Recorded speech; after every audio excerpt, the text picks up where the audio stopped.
Okay, you should be good to go, Mr. Deputy Mayor. Thank you very much, Madam Clerk. Good morning, everyone, members of the public, staff, and council. Welcome to the second meeting of our 2022 budget. I'd like to call the meeting to order. Moved by, oh yeah, I have resolutions. My apologies, guys. Moved by Stephanie Jaworski, second by Sam McDonnell. Be it resolved that the November 19th special meeting of the Township of South Glengarry now be opened at 9:01 a.m. All those in favor of the motion? Motion is carried. Thank you very much. Moved by Sam McDonnell, second by Martin Lang. Be it resolved that the Council of the Township of South Glengarry approve the agenda as circulated. All those in favor of the motion? Motion is carried. Thank you very much. So we'll move on to item number 3. Are there any declaration of pecuniary interest? I can't see Councillor Jaworski, but I'm assuming no. Not a problem. Approval of the minutes. I don't have a resolution for the minutes. There are no minutes to approve at this meeting, Mr. Deputy Mayor. Okay, yep, perfect. So I'll hand it over to Mr. Mills after I say a few words. 2021 has been an exciting year. We're hopefully on the backside of the 2021 pandemic, and I certainly know that looking forward to getting back to some sort of normalcy at home and in the community. So I'm hopeful for 2022. We have a lot of exciting things coming up in the new year. So looking forward to getting through this budget. Mr. Mills. Thank you very much, Mr. Deputy Mayor, through you. Good morning, council, administration, and the general public. I want to welcome you to our budget meeting, and first want to thank Treasurer McDonald, his staff, and all of the general managers and their direct reports for bringing us to this point for our 2022 draft budget for your consideration. There are a number of items on there that will require discussion, dialogue, and in some cases, some difficult choices, but that's why we put it before you. If we don't do anything, then there's nothing to discuss, and there aren't difficult choices to make. So we're looking forward to today. We also have a couple of new managers, directors that are new to the process, and they're looking forward to bringing their projects forward, and we will certainly welcome the dialogue. So I'll turn it back to you, Mr. Deputy Mayor, and we look forward to Treasurer McDonald's presentation and helping him if there is any questions or discussions. So thank you. All righty, thank you very much. So moving on to new business, 6A, 2022 draft budget presentation. Mr. McDonald, you're up. Okay, thank you, and through you, Mr. Deputy Mayor. Schedule will be just a recap of last meeting quickly, a little bit about the financing review, and then a quick thing through the services we provide. There's not much changing from what we provided what we talked about last week. So I'll talk a little about the highlights of what has changed kind of systemically, and then I have it listed as line, and we'll go to adjournment following that. Button. So next slide. This is available on our website. Turn your cell phones off if you can, and then if anybody in the public wishes to contact us or even council or administration, these are our phone numbers for the leaders of the budget. So last week or 2 weeks ago, we talked about a recap of strategic events. We talked about our vision, our mission statement, kind of a public announcement that roads are now going to be a priority. We talked, COVID-19 and vaccinations, obviously continuing trend, strategic goals we have listed in that the Canadian economy, many workers are hard hit. We're seeing a recovery, and inflation is starting to light up. So recap of the budgeted events that we talked about last week. Richmond Road Industrial Park. I should just call it the proposed industrial park. It doesn't have a name yet. We have not a conversation, a presentation from Mrs. Haley during her part of the budget. We supported a vehicle at Station 3, which is the fire chief's vehicle, moving over there before it runs out of value. Bocce courts at Martintown, we're hoping for a grant, but we're keeping them in. Play structure at Lancaster, I believe there's some review to that, but there's a potential grant. Glen Tree Project, I know that there was a desire to drive and see it, and there was some discussion on whether to take all trees down or do it on an as needed basis. And there's 50,000 still in the budget for that. The new garbage and recycling contract plus the inflation of those amounts, it was up to 216,000. Traffic calming, we have 50,000 in the budget. And to replace the roads fleet, it's 44,000 offset by reserves.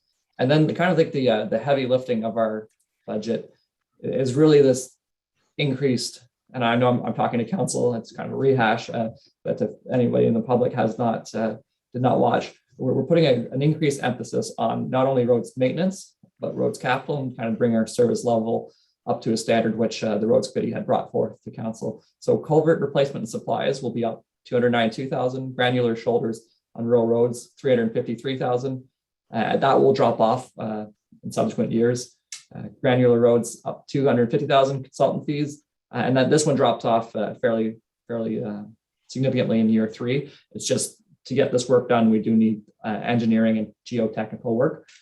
Bridge reserve, that's something our OSIM reports. So those are bridge studies have always indicated that we need a sustainable level of funding, and that's what that is. And then we do have the fortune of in 2022 only having 651,000 extra on top of a usual 417,000 of gas tax funding, now called the Community Benefit Fund, but I'm just keep it as gas tax. And then we had a very fruitful 2020, and we're going to move 600,000 from that year's surplus into this budget. So we talked about financing, and we determined a 10-year debenture was the best way to go because we don't want the repayments to outlive the infrastructure we're investing in.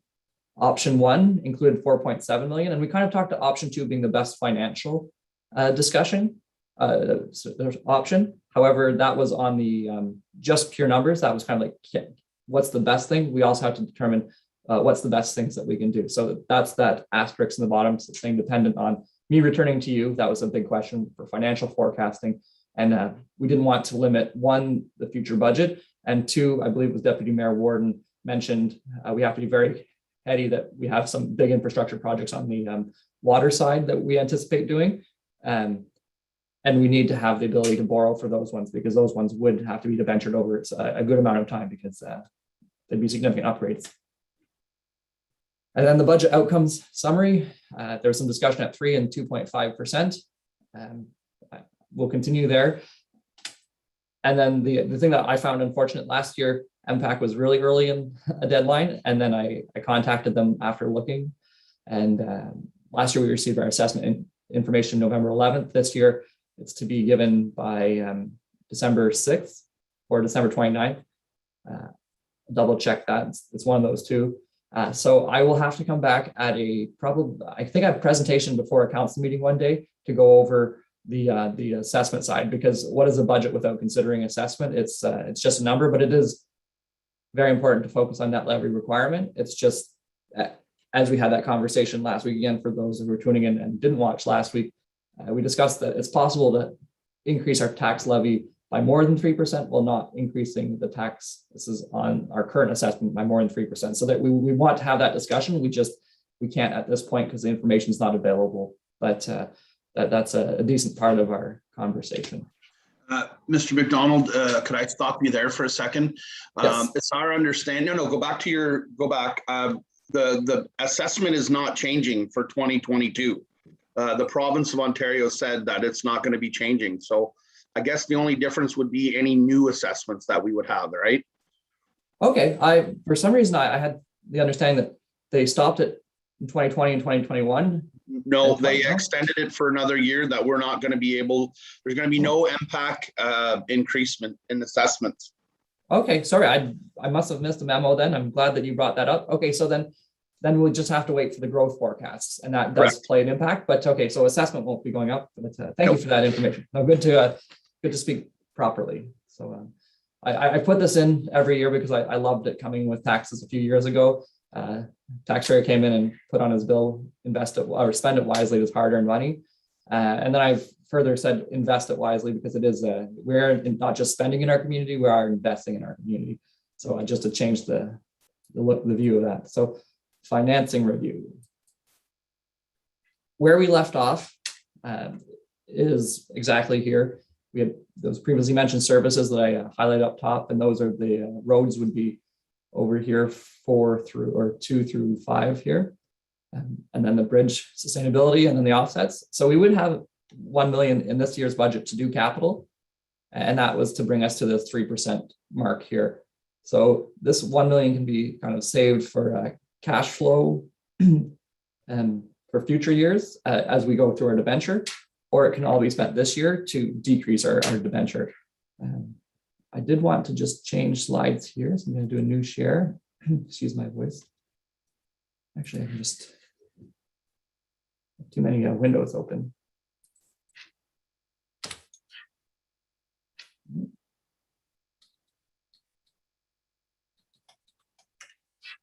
This is not on your slide.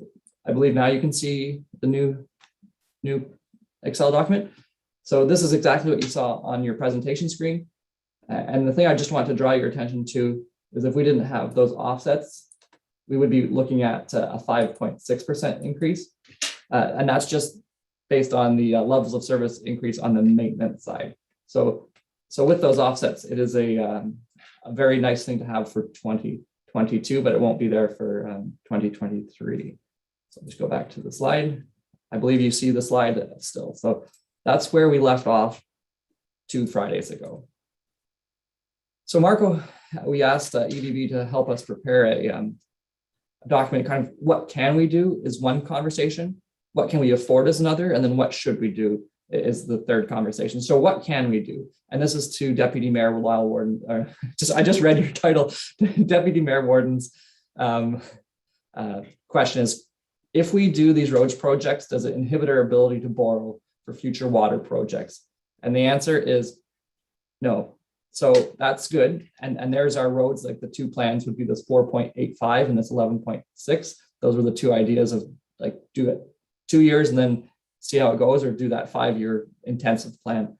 The water tower at 1.3 million, you know, the wastewater treatment plant 7.13 and 6. So all of these items, and we're assuming we're getting upper level funding for all of these to proceed. So the total capital items listed here is 22 to 29 million, and we have the ability to borrow at 48 or to borrow 48 million. So yes, we can do it. Now the next question is, can we afford to do it? So I have this because it depends how thick ice you want to stand on. I mean, oh yes, Councilor Jaworski. If I may, sorry, Deputy Mayor Warden, may I ask a question? Yes, absolutely. Okay. Thank you, Mr. McDonald. I had a question about that slide. I just want to understand how that maximum allowable number, where that comes from, please. Okay, great. So our own source revenue is given to, there's a financial information return that we do at the end of every year. So in 2020, we could have an annual repayment limit of $3.3 million approximately.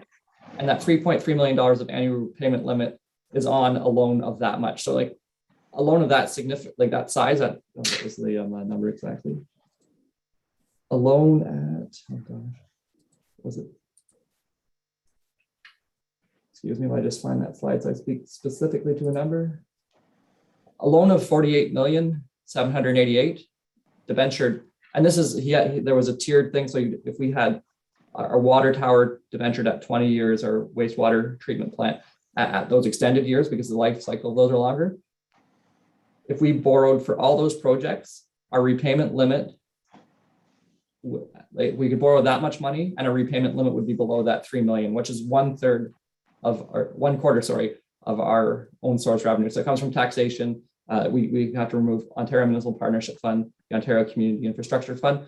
So the government allows us to borrow 1/4 of our money, and that $48,000 is the amount that would bring us to the maximum of borrowing that 1/4.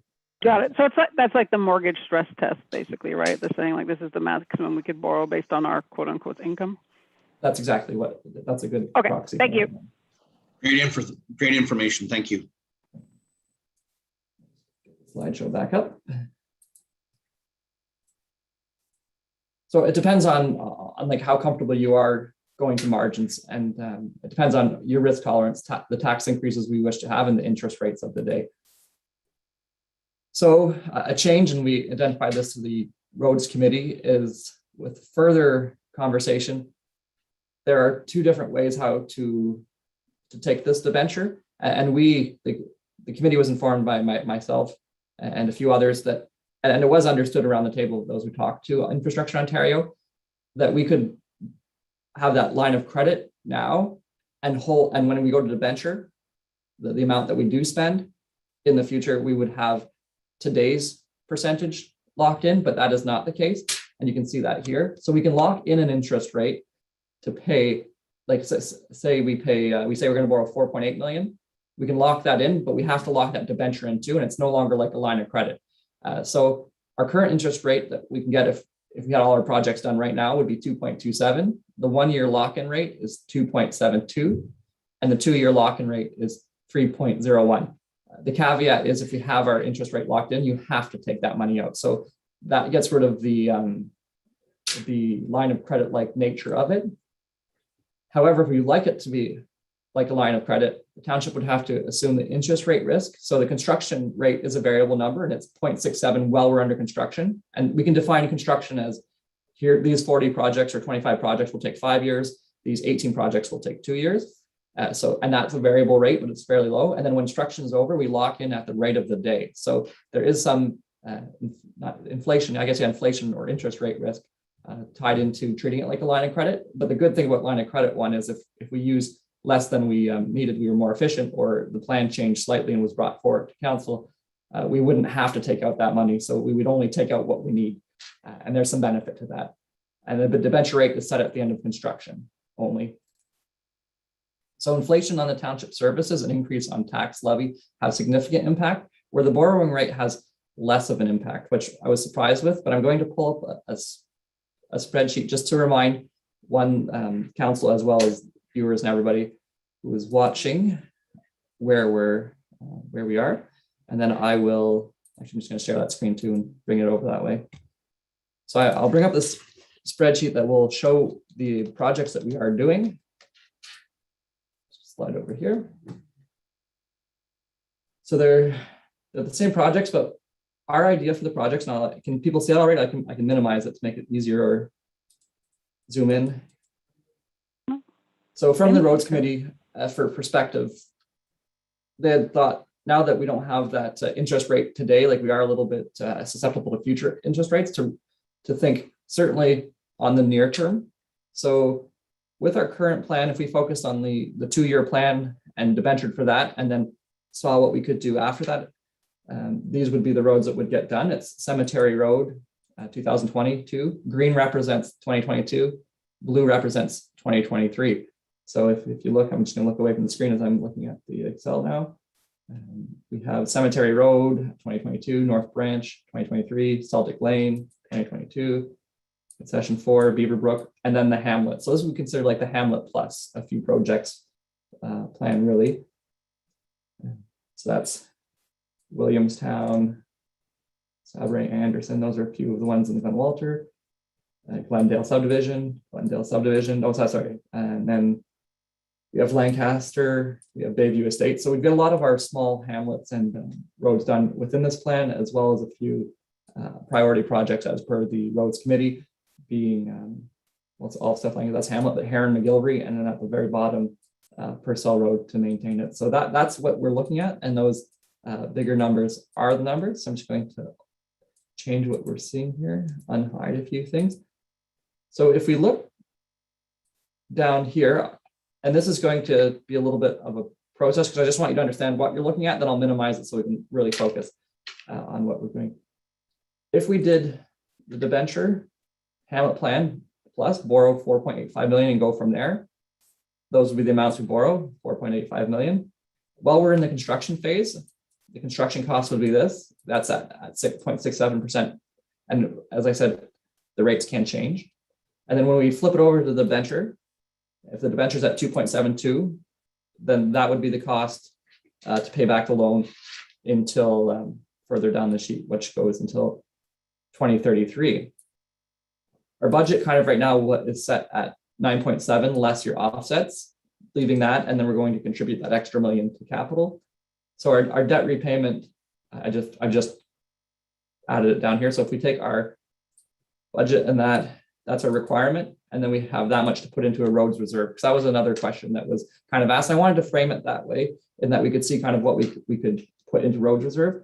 And then this would be the total put into roads reserve over the length of that debenture. So this gives us more of that, like what type of ice are we skating on?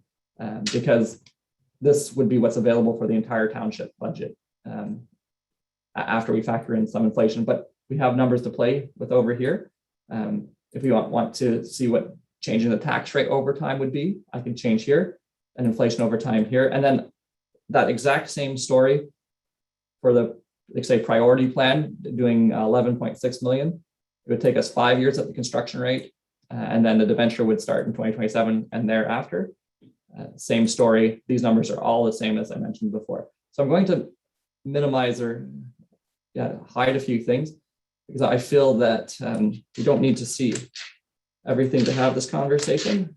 So I'm going to hide this part of it and get rid of extra spaces, just so I can show you the two options and how they affect and how they affect what we can and can't do. So I think not there. And thank you for your patience. I thought about many ways how to do this, and this was the best one. So if we assume, I'll just, like, this would be the number I'll highlight on here. So if, say, the debenture rate went up to 3.5% while we did this project, that would be the effect would be not, Mammoth, you go from 4.97 to 4.7 in Hamlet plan plus, or 1.5 to 950. Now, change that. If we assume inflation goes higher, and inflation right now is higher than we particularly enjoy, so that would be like budget inflation, the pressure on our budget before anything. If we assume it's 3, then it really can throw us quite quickly into a spot where we have negative. And that's the hard part to this plan, is there's so many years ahead and inflation can go up and down and up and down. It is forecasting. But if we assume inflation of non-roads, like non-capital roads items at 2.5, not as significant of a change. And then tax rate, obviously, if we went up 3.5, there'd be a lot more, 2.75, like that little bit. Sorry, I should make that so you can see both numbers. That little bit of change from 2.75, we're in a negative number under this one. And that's why on my next slide, I recommended doing the immediate thing, because there's so many variables that if you change one thing or something changes, or next council has this, we're going to drive a 0% budget increase or a 2.25% budget increase, or maybe they go and want to spend 5, but like all those variables, we can't foresee them. So I'm trying to put us, going back to the slide on ice, is I want to be on the like a comfortable level of ice thickness so that our plan works and that we're not at risk for like constraining the rest of the budget. I think Councillor Jaworski mentioned recreation last time as something that we want to look into, but if we just put everything into roads, we really have not that much left for anything else. So after reviewing that, my recommendation would be to, I'll go to that slide for you, would be, in the face of all these things, is to do the hamlets and the priority roads, those top 4 roads.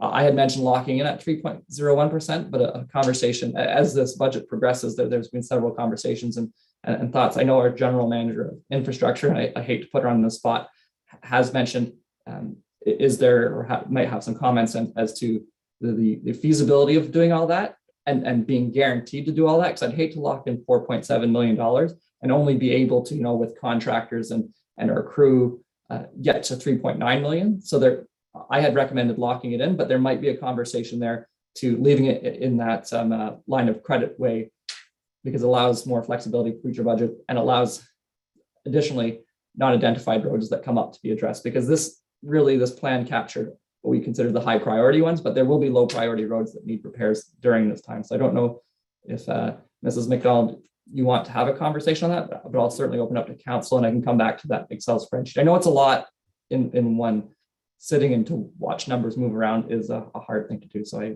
apologize for that, but I appreciate your time to kind of see those numbers fluctuate with very small changes. Okay, well, I kind of thought that council had decided to go the other route, Mr. Treasurer. We made it clear that the consensus was, in my opinion, that we wanted to borrow the larger amount. Did you prepare anything further in that regard? Yes, And then I'll go to, once Mr. McDonald responds, I'll go to Councillor Jaworski and then to you, Councillor Lang. That was that bottom slide that showed like little changes put us into a negative position, because we certainly, like, that was the desire of council. And there's also a budget limitation. That's why I was trying to present there. And I can go back to that again, because I lined them both up because I very much agree. Council's intention was 10.7 million would be the desired thing. It's just, can we afford it? Well, we can. The previous slide was that we can afford it. We have the buying power, and it's not going to affect us on borrowing for the projects that are coming up. Okay, I'll go to Councillor Jaworski and then Councillor Lang.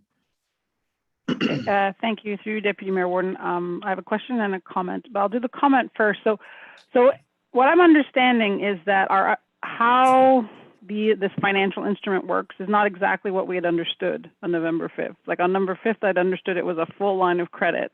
And what we're hearing today is, no, it's not exactly that. When you lock in at a certain point. And so if I'm understanding what you're saying, Mr. McDonald, is that, or you're inferring, and maybe Ms. McDonald can comment on that, is that we might end up borrowing a bunch of money at a locked in rate that we can't actually execute projects on, because there might not necessarily be the capacity in the contracting market to get all those projects done at once. So that's sort of what I was inferring from your comment. But my question to you is, so I guess I should just say that. So I'm open to this slightly change of approach to what you're proposing, Mr. McDonald, because it sounds like it's based on somewhat different information. But my question to you, since it seems like so much is dependent on the variability of the interest rates, is how are these interest rates determined? Is it, I mean, like with mortgages, it's, often prime plus this, or, it's very influenced, there's sort of a trend that you can follow. If you could just speak a bit to like who's setting the rate, and if they're using like a plus minus off Bank of Canada rate or something like that. Yes, in particular to the rate, it is based off, like, as inflation, or I should say interest rates rise, this will rise too. I don't have that number that much off of Bank of Canada, but I can certainly find that for you. And then email it out shortly after this meeting, or even at a subsequent presentation. But it does move with inflation. Something that I did want to mention is it's not exactly that we still can do the line of credit. Some of the allure to it was that we thought we could lock in today's interest rate for when we come off when we go from construction to debenture. That's the big change. And then because of that, I wanted to present that second option.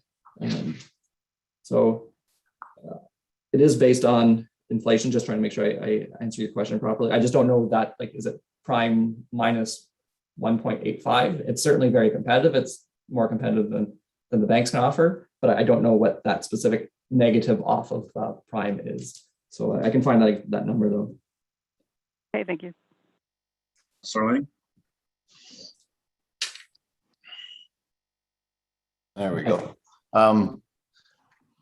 As to Deputy Mayor Warden's comment, you were right. We had kind of decided on the higher level and completing all the projects in 5 years.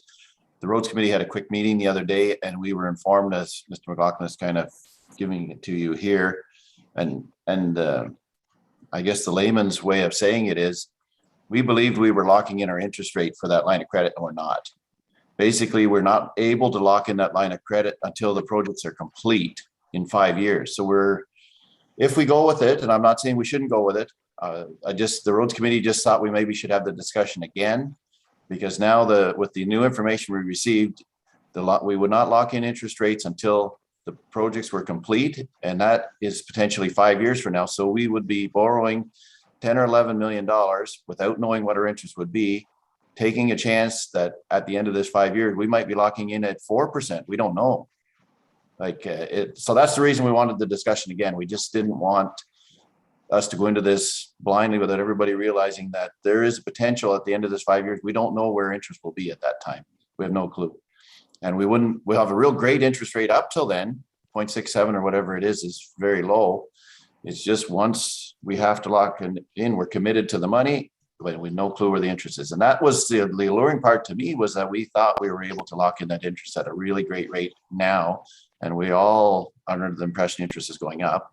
We just don't know how much. But I'm not saying we should change our mind. I just want to make sure that everybody gets to comment and think about, do we go with the 10 or 11 million, or do we stay something a little more conservative and go 4 million? Well, I think maybe we can just change our strategy. I mean, it sounds as though this council's committed to that. So we could start with the 4.7 at the 2-year mark. Once those projects are complete, if the interest rates are still good, then we continue on with the next plan. We just have to kind of cut it up into 2-year terms, because I don't, with that new information, I'm not interested in borrowing without knowing what the interest rate is. That'd kind of be crazy.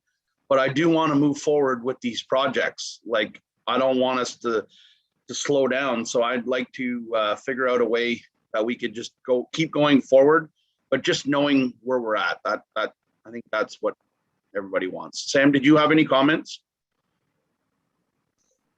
Yeah, Pardon me, through you, Councillor Mr. Mayor.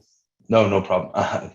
I'm just looking at, I'm in the same boat as Councillor Lang. I mean, and I think I agree with you as far as splitting it up. For sure, when I first thought it was, we'll lock in at 2.25% or whatever it was for 10 years. I mean, it's no brainer at this point with a floating interest rate. I mean, I know at home we don't, like, for myself, we don't always lock in an interest rate for 5 years, because you don't know, maybe it goes up or maybe it goes down, you play the risk. But on a loan like this, and how it affects us, it's in a little bit different, we're in a little bit of a different ball game here. But no, I don't think we should be locking in 10 million for an exorbitant amount of time, or floating 10 million's interest rate. So there's a lot of change in the variable there. So yeah, I don't say we shouldn't do what we were initially planning, but maybe with a modified plan here makes sense. Okay, yeah, because I mean, I think what the treasurer is saying is that there's so many variables, and it would throw, at least if you had a locked in rate and a determinable, period of time to get the work done, you can budget knowing this is what the payment is going to be, and we can, make a plan going forward. Okay. Okay. Based on the information you hear in the market, it looks like an increase in interest rates, but not, we're not talking, in 2 years' time, we're talking potentially next summer. So Yeah, no, I think, yeah. we could start these projects and not be finished before we lock the interest rate in, and it go up 0.25% or 0.5% or possibly 1.5% over 24 months or 18 months. Right. Councillor Jaworski. Thank you, through Deputy Mayor. No, I wanted to just say, Deputy Mayor, that I think your idea there of chunking it, for lack of a better word, I think makes a lot of sense. I mean, it's sort of like when you invest in bonds and stuff, and you want to have, like, you're buying bonds that are maturing, so that you always have a few maturing every couple of years. Instead of you can doing the reverse, like when it comes to debt, and it gives a lot more clarity in terms of what situation we might be in, and give flexibility too, if in case things skyrocket in terms, because I mean, all of this plan is sort of predisposed on the idea that the borrowing interest rates are going to be lower than the increase in cost of construction rates. And so this gives us some flexibility to make sure that long-term vision actually is holding out in the market. So, are we able to make a decision now, or when is the roads committee meeting next? Through you, Mr. Deputy Mayor, I think that's, our next meeting will be based on the outcome of this one. I think this is council's decision at the end of the day, whether we're gonna take, an interest rate locked at, say, as Mr. McDonald said, 2.27. Year one, lock it in for 10 years, pull that money out, do the projects, and then move into year two at a potential increase, as opposed to running it like a line of credit. I believe that's what you're looking for, is it not, Mr. McDonald? Yes, thank you, Councillor McIntyre. It is, and with the interest rates, like we could still open it as a line of credit for that first 2 years. It's just to have an open line of credit for 5 years is the longer you go out. So we can do two things. We can either lock it in for that 2 years. The plan remains the same. The first 2 years of this plan are exactly the same. So nothing has changed on what we're going to do. It's still quite like a good plan that way. It's just how we're implementing it. So we can either lock in that interest rate, and I believe it is. Mr. McDonald, would you mind showing us the screen you have? I went back to slide number 15, and it just kind of shows the interest rates, and I kind of have some questions along those lines. They're right there, back. You're right there, yeah. Continue on. Sorry, finish what you were saying. No, this is a perfect slide to bring up, Deputy Mayor. So the 1 year, if we said we're going to borrow 4.7 million and put it on a debenture at the end of 1 year, it's 2.72. If we do it at the end of 2 years, so we say it's going to take us 2 years in construction, it comes out as 3.01. So the current interest rate right now is 2.27. That's if the projects were done and ready to go to debenture.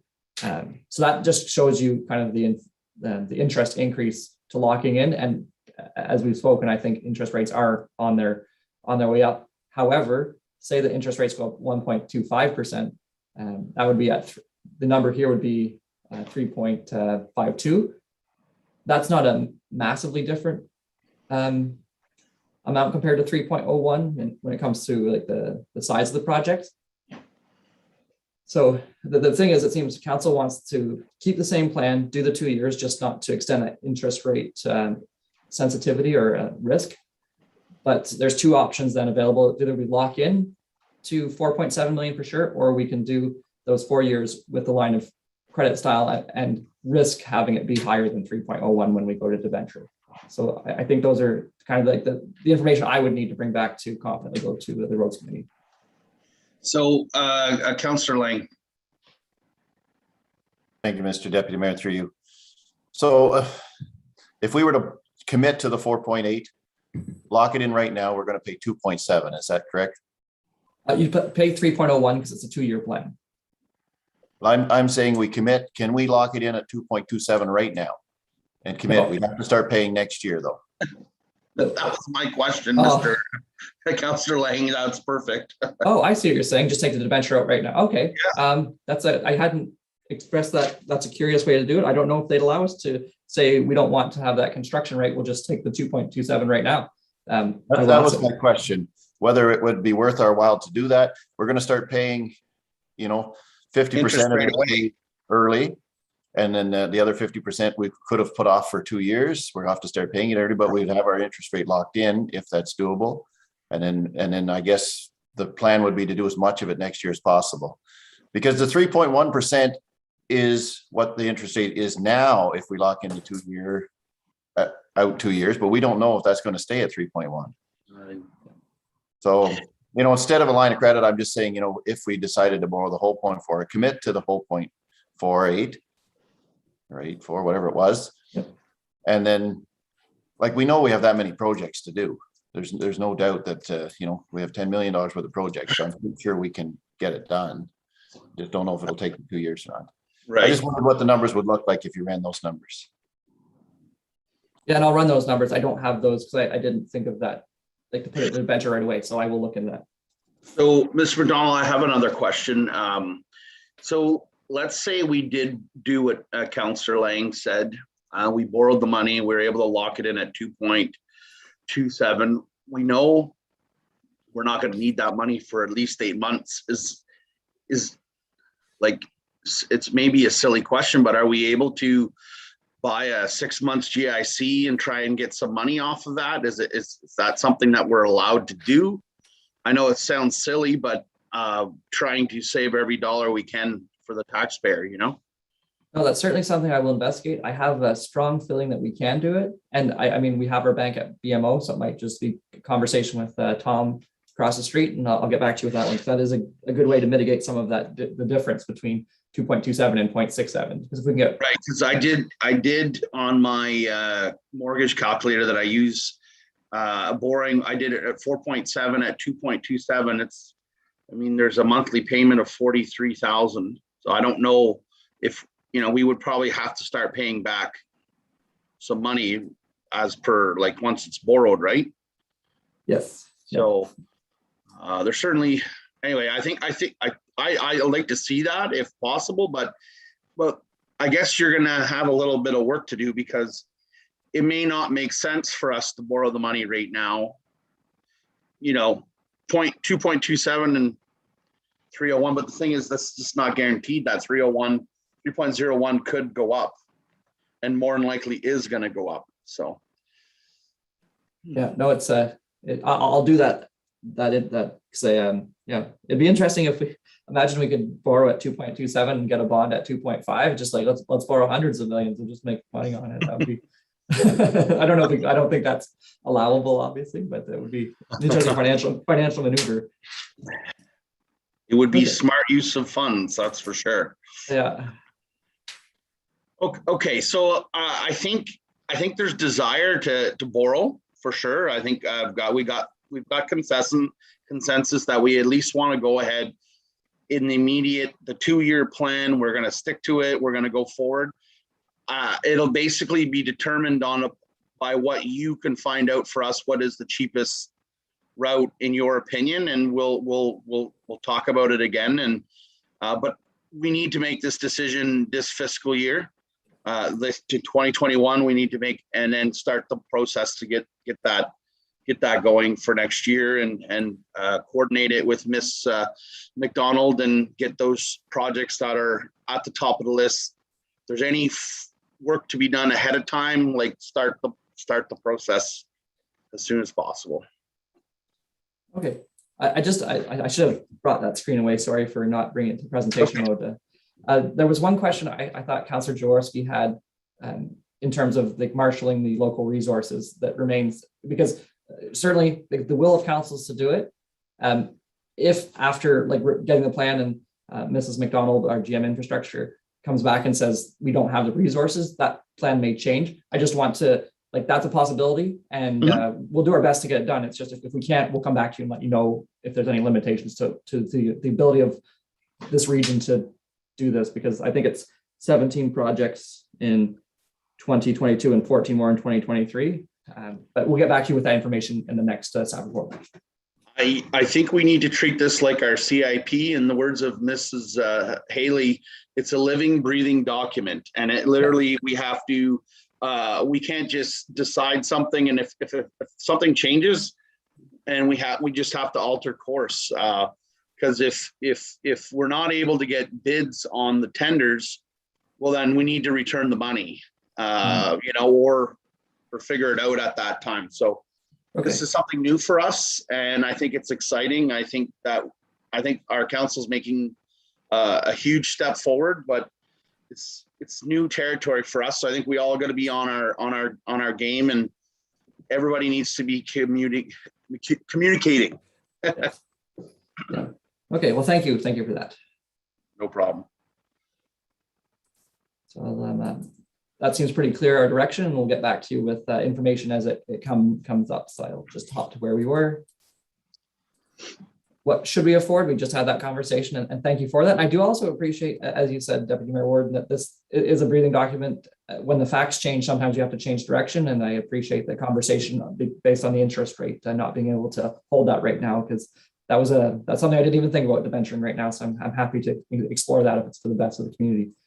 But it's only that if the information is brought to us. So you need to, if something changes, whether it's in your department or in Miss McDonald's department, council needs to be kept in the loop, as this is something new for all of us. And I think as long as the lines of communication stay open and clear, I think we're going to succeed no matter what. Yes. Right. I don't think people need a break, but if anybody needs a break at this present point, good. move on then. So I feel the same way, I always put it there just in case. So fire services.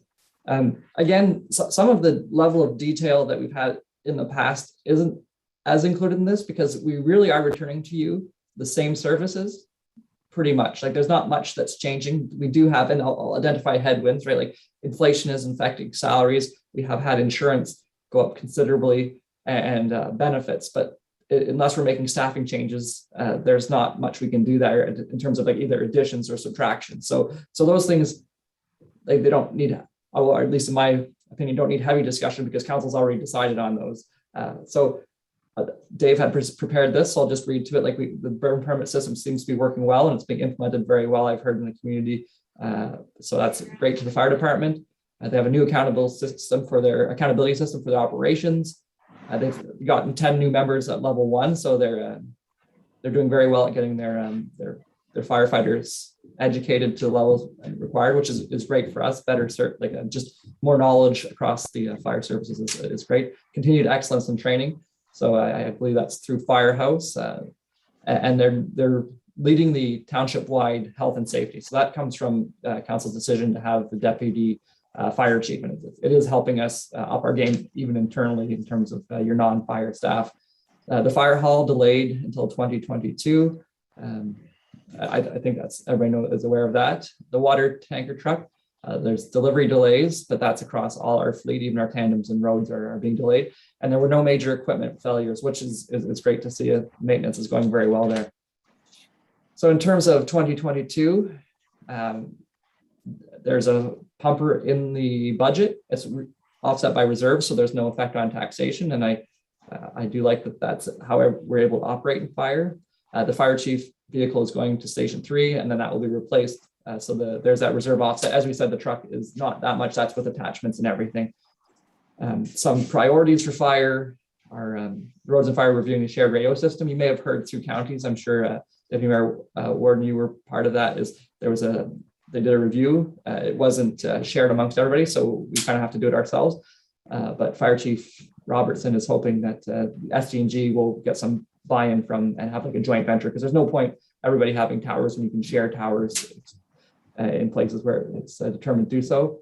The budget consequences are unknown at this present time, but those are future staff reports should it come up. And we do have reserves there, and some or all of it will be drawn from that reserve. We have that included in our reserve amounts. And then Fire Chief Robertson also wanted to discuss the thought, like we're going to have a pumper in this budget. It's, as you see, just to the left of the side of the screen. And then in 2023, he was curious if you'd like to see it, that we could order both, with one coming in 2022, one coming in 2023, and hope that this joint purchase would save money. So I'll just pop back to the gallery view in case there's some discussion there, or if you have any questions of Dave, Fire Chief Robertson. Yeah, any questions? It's pretty straightforward. Councillor Jaworski. Thank you, through you, Deputy Mayor Warden. Question and a comment. Well, I guess it's about two questions. And I'm sorry if I don't recall necessarily doing like a 2020 like reconciliation of what was the actual versus the budget, at least specifically. Maybe it was in a staff report, but we didn't actually discuss it. And so I just wanted to double check for one of the units, like I think it's the 1996 Freightliner pumper. It had a lot of repairs in 2020. And I know like the 2021 actual number, I know like there's a lot left to be put in there. So I sort of don't look at that as being quote unquote reality. So I'm just wondering, is it reasonable to think that, I mean, we're budgeting not a lot for that unit in terms of repair and maintenance. So I don't remember what happened in 2020, but considering the age of the unit, I just wanted to test that makes sense. We're budgeting. And then my other question is, so because I have the honor of sitting at the county table regularly now, this concept of partnering with SG&G is new to me. I mean, it's not new concept, but the idea that this is refloating, I don't want to get into a big discussion about that, but Chief, if you could mention a few words about why you think that might be a possibility. Sure. Thank you for your questions through your Mr. Deputy Mayor. On the first item, I'd have to review exactly what the repairs to that unit in 2020 were, but a number, let's say 4 or 5 years ago, Mr. McDonald and I, we reevaluated the fire line items, and we separated all the vehicles and made them individual. And we were carrying a possible maintenance or repair number forward for each one of those. We've kind of gone back on that to a degree where instead of booking, let's say, I'll just put an estimate, $3,000 per unit, we're lowering that because that total number, we were probably budgeting too high for a total amount. We are going to, in essence, overspend on certain line items if we have large repairs, but I can explain that to council. I can explain that to staff. But our overall will continue to be under. So we're lowering those numbers. And that's why we feel confident with the numbers we're moving forward with for each individual unit. Does that answer your question on that item? Yeah, no, that makes sense, sort of looking at it more globally. But still, at some point, I would be curious if you could say, maybe in the future, what happened on that one in 2020. But it's not time sensitive. But on the other point, I'm looking forward to your answer on that one. Sure. So 2 years ago, all the fire services and the roads departments across the county, including the county roads department, we did some evaluation of joint tendering a brand new radio system across the board for those departments, for all municipalities. That project, after some initial evaluation, did not proceed. Some municipalities have gone on their own at this point. There are still 3 or 4 of us who did not move forward on our own. 2 of us, it would be one of the other municipalities. We're in brief discussions, initial discussions about possibly moving forward together. And it's one of our neighboring townships that we can hopefully save some funds, but it wouldn't be on a 7 municipality scale. It would be only on 2, possibly 3 municipalities. So we still All right, have. well, that's great to hear. I'm glad to hear people, you didn't throw your hands up and say, never mind. That's good to hear. There's still some discussions happening because I assume that would be very good. Thank you. Yep. Thanks for that update, Chief Robertson. It certainly is. Well, it was debated at length at the other council, so we'll just leave it at that. Okay, where are we now, Mr. McDonald? Screen back up. And to just segue from Councillor Jaworski's comment is some of the savings that we see on the fleet, we did put them into reserve because the idea was don't save again 3,000 per vehicles. If we save a little bit in reserve, those ones that are above the budget line and significantly would come out of reserves again. That's a nice thing to have available for us. So fire services, I went back to 2016, which is previous to my time, so I don't know how we booked it differently, but apparently we had a lot of revenue. It might have just been a year-end transaction and we cleaned it up, but you can see revenues are remaining consistent. A lot of that is MTO, which you can see under fire is MTO, ambulance bay is consistent, and then fire ponds, we put it on their local, as like a local improvement charge on a few properties.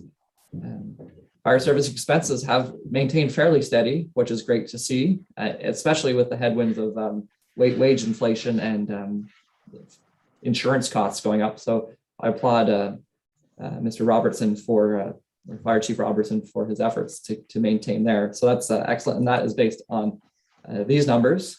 Administration does include the fire hall as well as all capital items. That's why it is a larger item. And then you have your ambulance bay, your fleet across the board, which Councillor Jaworski touched on is decreasing. But as we refine our numbers, we're tightening that up and that extra money goes to reserves.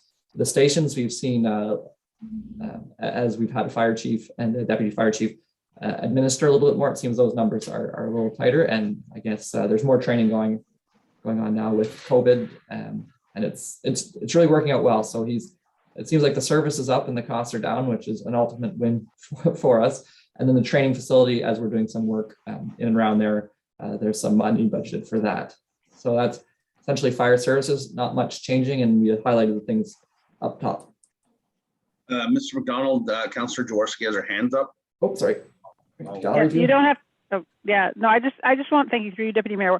I don't know for the future that if those expense slides, I find they're a bit, I don't want to say misleading, but the fact that they include operating expenses and capital expenses, I find it's difficult to, like, I have to go back to the GLs to understand, you know, sort of why some of those lines look so large. And so I don't know if that's something you can do for the future, but certainly I think operating and capital expenses should if they can be listed separately, I think they should, because I think it's more clear to the public. Because I think if the public looks at that and they see particularly the description, administration, that I don't think is really clear.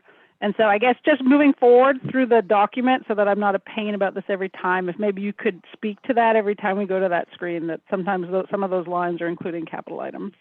Yes, I will, and I can. I am. It's one of my goals to change how VADM reports, and I do have the power to change that. And I agree with you, because every time I put the budget together, I'm like, it's not a perfect view, and it can be clear. So your point is well received. This is going to say consideration for a break, but I'm going to skip that one. So we go to infrastructure. One, I guess we have a new general manager of infrastructure. That's something I didn't put on the slide, but we do.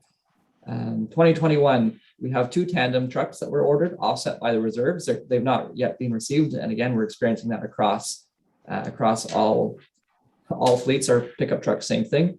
The recycling revenue is greater than we expected, which is great. The city is sharing that revenue. Before, when we were with our previous provider or receiver, we would never receive the revenue that way. So that's quite nice to have it offset some of that increased cost, because as you know, so 2019. The collection costs went up quite a bit. Public Works facility. Oh, yes. Where's that revenue going? That revenue goes into the, well, I suppose. Yeah, it goes into general. It shouldn't. I think that revenue should be going into the landfill reserve. Personally speaking, I don't think it should go into capital infrastructure. I don't know if there's any other members feel that, but I feel like any revenues that we get off of recycling should go into the landfill reserve. Just, can I get some thoughts from other members of council? Councillor Jaworski. Well, I mean, I don't have a fully baked idea on that yet, but I guess I would say that probably a good portion of that should be going to cover the cost of recycling to start with. And then I mean, I'm assuming we're still going to end up in the hole, so to speak, though. But I think if we were net positive, that probably would make sense. But I wanted, on that topic, and I'll stay specifically on the topic of recycling. My understanding is that recycling grant, that we get like a recycling grant from the Ontario government based on like certain key performance indicators of a recycling program. And maybe my memory's wrong, but I thought that as we were implementing some of these improvements that had been recommended in our waste recycling program, that we might actually be eligible for a higher grant number now going forward. I might be wrong on that, but if anyone could clarify that, that'd be great to actually capture that or have know what that would be going forward. So if I may clarify that, we do get a points rating. And and then there's a formula based on it. So if we receive, say, 85% of our goals, now we're going to have 93. It would multiply into it. And per your question, Deputy Mayor Warden, and then Councillor Jaworski's follow-up is we make, say, 45,000 from that recycling, and then that grant's about 115,000. Our recycling costs are 300,000. So like it does offset the cost. But if we were above that net before this conversation, it would have gone to general. But if we ever receive more money in recycling than we pay out in recycling, then I think that what you're trying to tell me is don't let that get absorbed into general. Please put it to the recycling reserve or the landfill reserve. Okay, I'm fine with that. I mean, it makes sense what Councillor Jaworski said. It should, definitely offset the costs, and maybe if there's extra, okay, landfill reserve. So I'm fine with that. Councillor Lang. Thank you, Mr. Deputy Mayor, and through you. Yeah, I agree. I think we're not likely to exceed our costs in the near term. But I mean, everything could change in 2025 when the provinces, well, I guess when we get into the program, depending what it'll be, nobody seems to be able to tell us exactly what's going to happen in 2025, but they obviously know there's going to be a big change. So at that point, I think we'd have to relook at it again. But I don't think until that point we need to worry, because we're not going to get more than what we're paying. I don't think so either. Okay. Thanks for that little discussion. Thank you. And then so when we move to things, and this is a 2021 item, so I do not want to, and it's likely to garner conversation, but the Public Works Facility, there will be I see Martin, Mr. Lang, Councillor Lang's hand. What's up? And not to belabor it or anything, but just after our road, our fleet tour, I guess you want to call it, this spring, and I see the two tandems are delayed. There was some questions at the time about the integrity of those trucks, whether they would get through another season, and how are we sitting as far as that goes? Or are we going to have to rent vehicles? I know there was some questions of whether or not we'd be able to get those trucks safetied again. So where are we at? If those new trucks don't come in time, are we looking to rent, or are we able to keep the ones that we had going until the new ones come in?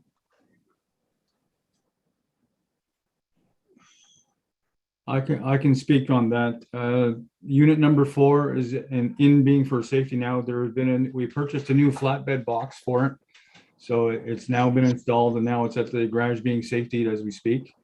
Unit number 9, we believe, can get another year out of it, and it's also at the garage getting safety. Okay. Councillor Lang, thank you for that point. I think that's a great that's a great discussion. Mr. LeBlanc, is there a chance that we could speak to the local contractors, maybe just get something that if we're stuck, that we have a backup plan? Our municipality, along with every other one in the country, is seeing delays with equipment being purchased. I'm wondering if you and Ms. McDonald could maybe brainstorm and have a backup plan if one of the trucks fails.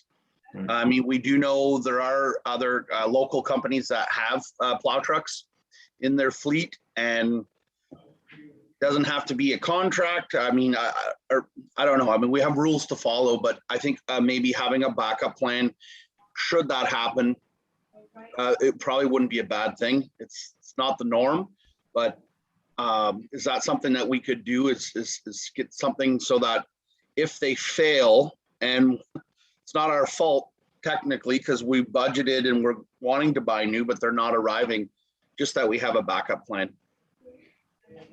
So to speak on that, right now I have the graders. As we speak this morning, we're setting up the grader. So at least to push snow, we have 2 graders, units 1 and 2, to at least do that. That can help us out. Okay. Won't be spreading material, but at least we can push the snow off. Okay, I just maybe even with the counties or something, just to say, hey, I know the county's fleet's pretty good, and just having that backup plan would probably just make me feel a little bit better, because sometimes you don't need the grader. Sometimes it's getting salt put down from a safety perspective. So, yeah. Just if I may, sometimes we'll double up the runs a little bit.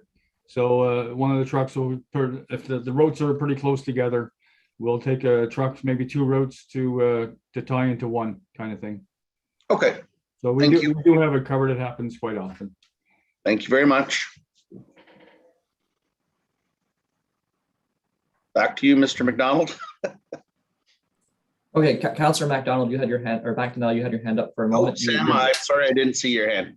Oh, no problem. I guess, yeah, I was just going to agree. It'd be nice to know we have some kind of a backup plan, just given that generally it's possible we have breakdowns here and there, but those 2 trucks in particular that we're talking about, I know we're really pushing their life cycle at this point due to delays. So even, I mean, it doesn't necessarily have to be an Ontario company if we can't find somebody. You know, most of those guys are lining something up ahead of time, but there are a lot of everything in Quebec is done independent, so maybe you'll have luck on that side as well if they're willing to cross the border. But I was just going to comment on the graders as well, but that's Mr. LeBlanc covered it.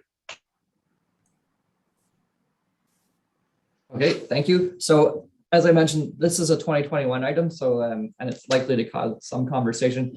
If we could save this particular conversation for a council meeting, I would appreciate it, because it's 2021, we're talking 2022. But per Deputy Mayor Warden's comment, we want to be as communicative as we can. So the Public Works Facility, as we know, we had a staff report earlier showing some overages. There will be some anticipated overages. It's a 2021 item. We just wanted you to be aware that was coming up in the staff report, and that will be fully talked about in the staff report. And we didn't want to shield information that we just came recently aware of. So no unanticipated repairs otherwise on our fleet or building, or Jeepers Creepers, or buildings, not our buildings. Sorry, that's a typo. So that's 2021 in review. 2022, as we know, garbage and recycling. There was some inflation there, and we are providing a better level of service. So the costs have increased to deliver that. And I think people really appreciate that single stream weekly garbage and recycling. It's going to be great. Lawnmowers and attachments were discussed last time, coming from reserves. And then the Public Works Facility will be completed.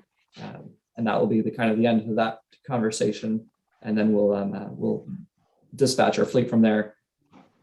Oversight and management of increased level of service on roads for the committee. These have been discussed, so I don't need to hammer here, but it's just that it will be nice to see these implemented, and the benefit to our roads and our the maintenance and long-term sustainability of our shoulders is going to be great.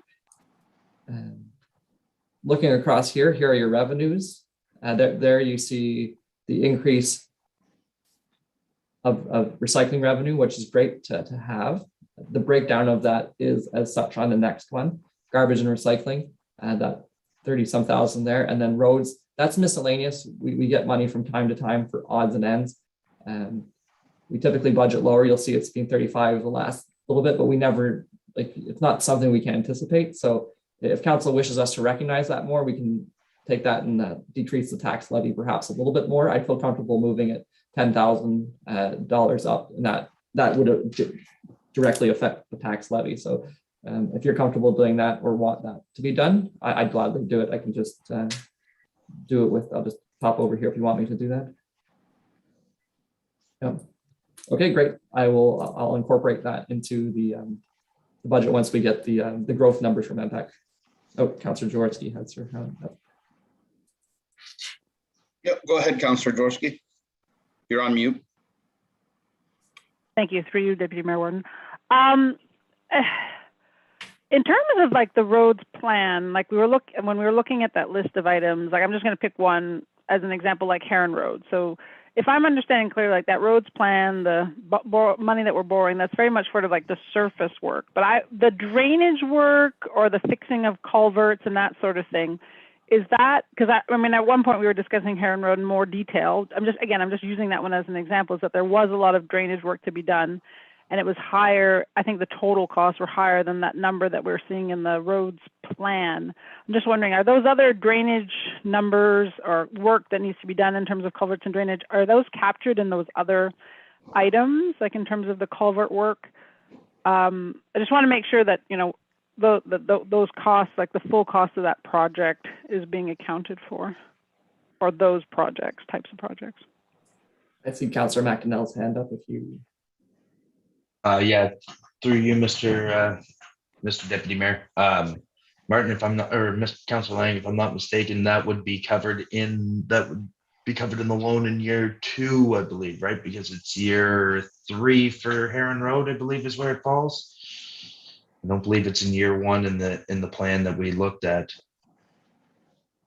Can I comment on that, Deputy Mayor? Absolutely, yeah. And there was, I don't know, Mr. McDonald, if did you update our numbers at all in those first 2 years? Because there was some miscommunication about the section of Heron Road that was to be done. Has that been updated in the borrowing? Yes, yeah. Marco had updated that November 12th following that conversation. So that was the up-to-date spreadsheet. Okay. And I'm not exactly sure where it falls as far as, you know, if it was in the 4.8 or if that was to be looked after by the township side of it. We'd have to look at it again. And it's something the roads committee maybe should look at it, and maybe Mrs. McDonald knows. Okay. If I may, Deputy Mayor, just to make sure that my question is clear, I was just using Heron as an example. I'm not debating like what Okay. time, like what year it's meant to be done. I'm trying to understand, like, it was, my understanding was a very significant project with a lot of drainage work and culvert work. So I just want to make sure that for those projects, that money is accounted for. Is it accounted for in the roads plan, or is it accounted for when we're talking about culverts and So on a- that kind of work? Oh, if I can comment, Deputy Mayor Warden. So Yes. to my recollection from the roads committee and infrastructure meetings, the what's the best way to put this? So the 292 you're seeing there on the screen would be for immediate imminent failures. So example, there is one on the third concession between the Curry Hill Side Road and Third Line Road, so fourth and third line road. There's an imminent failure there. There's a few other old infrastructure culverts that are well past their lifespan that have to be replaced. I believe that's what that number is for, and that is based off a report that came from our drainage inspector, Mr. McDonald.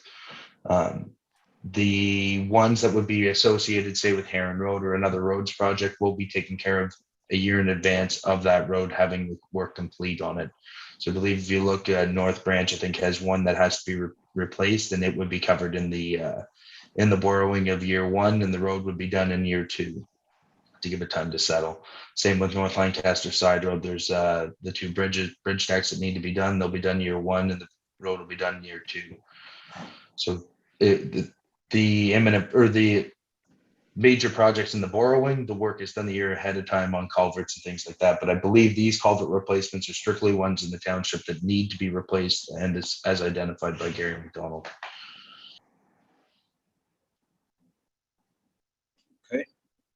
Mrs. McDonald, did you want to add anything to that?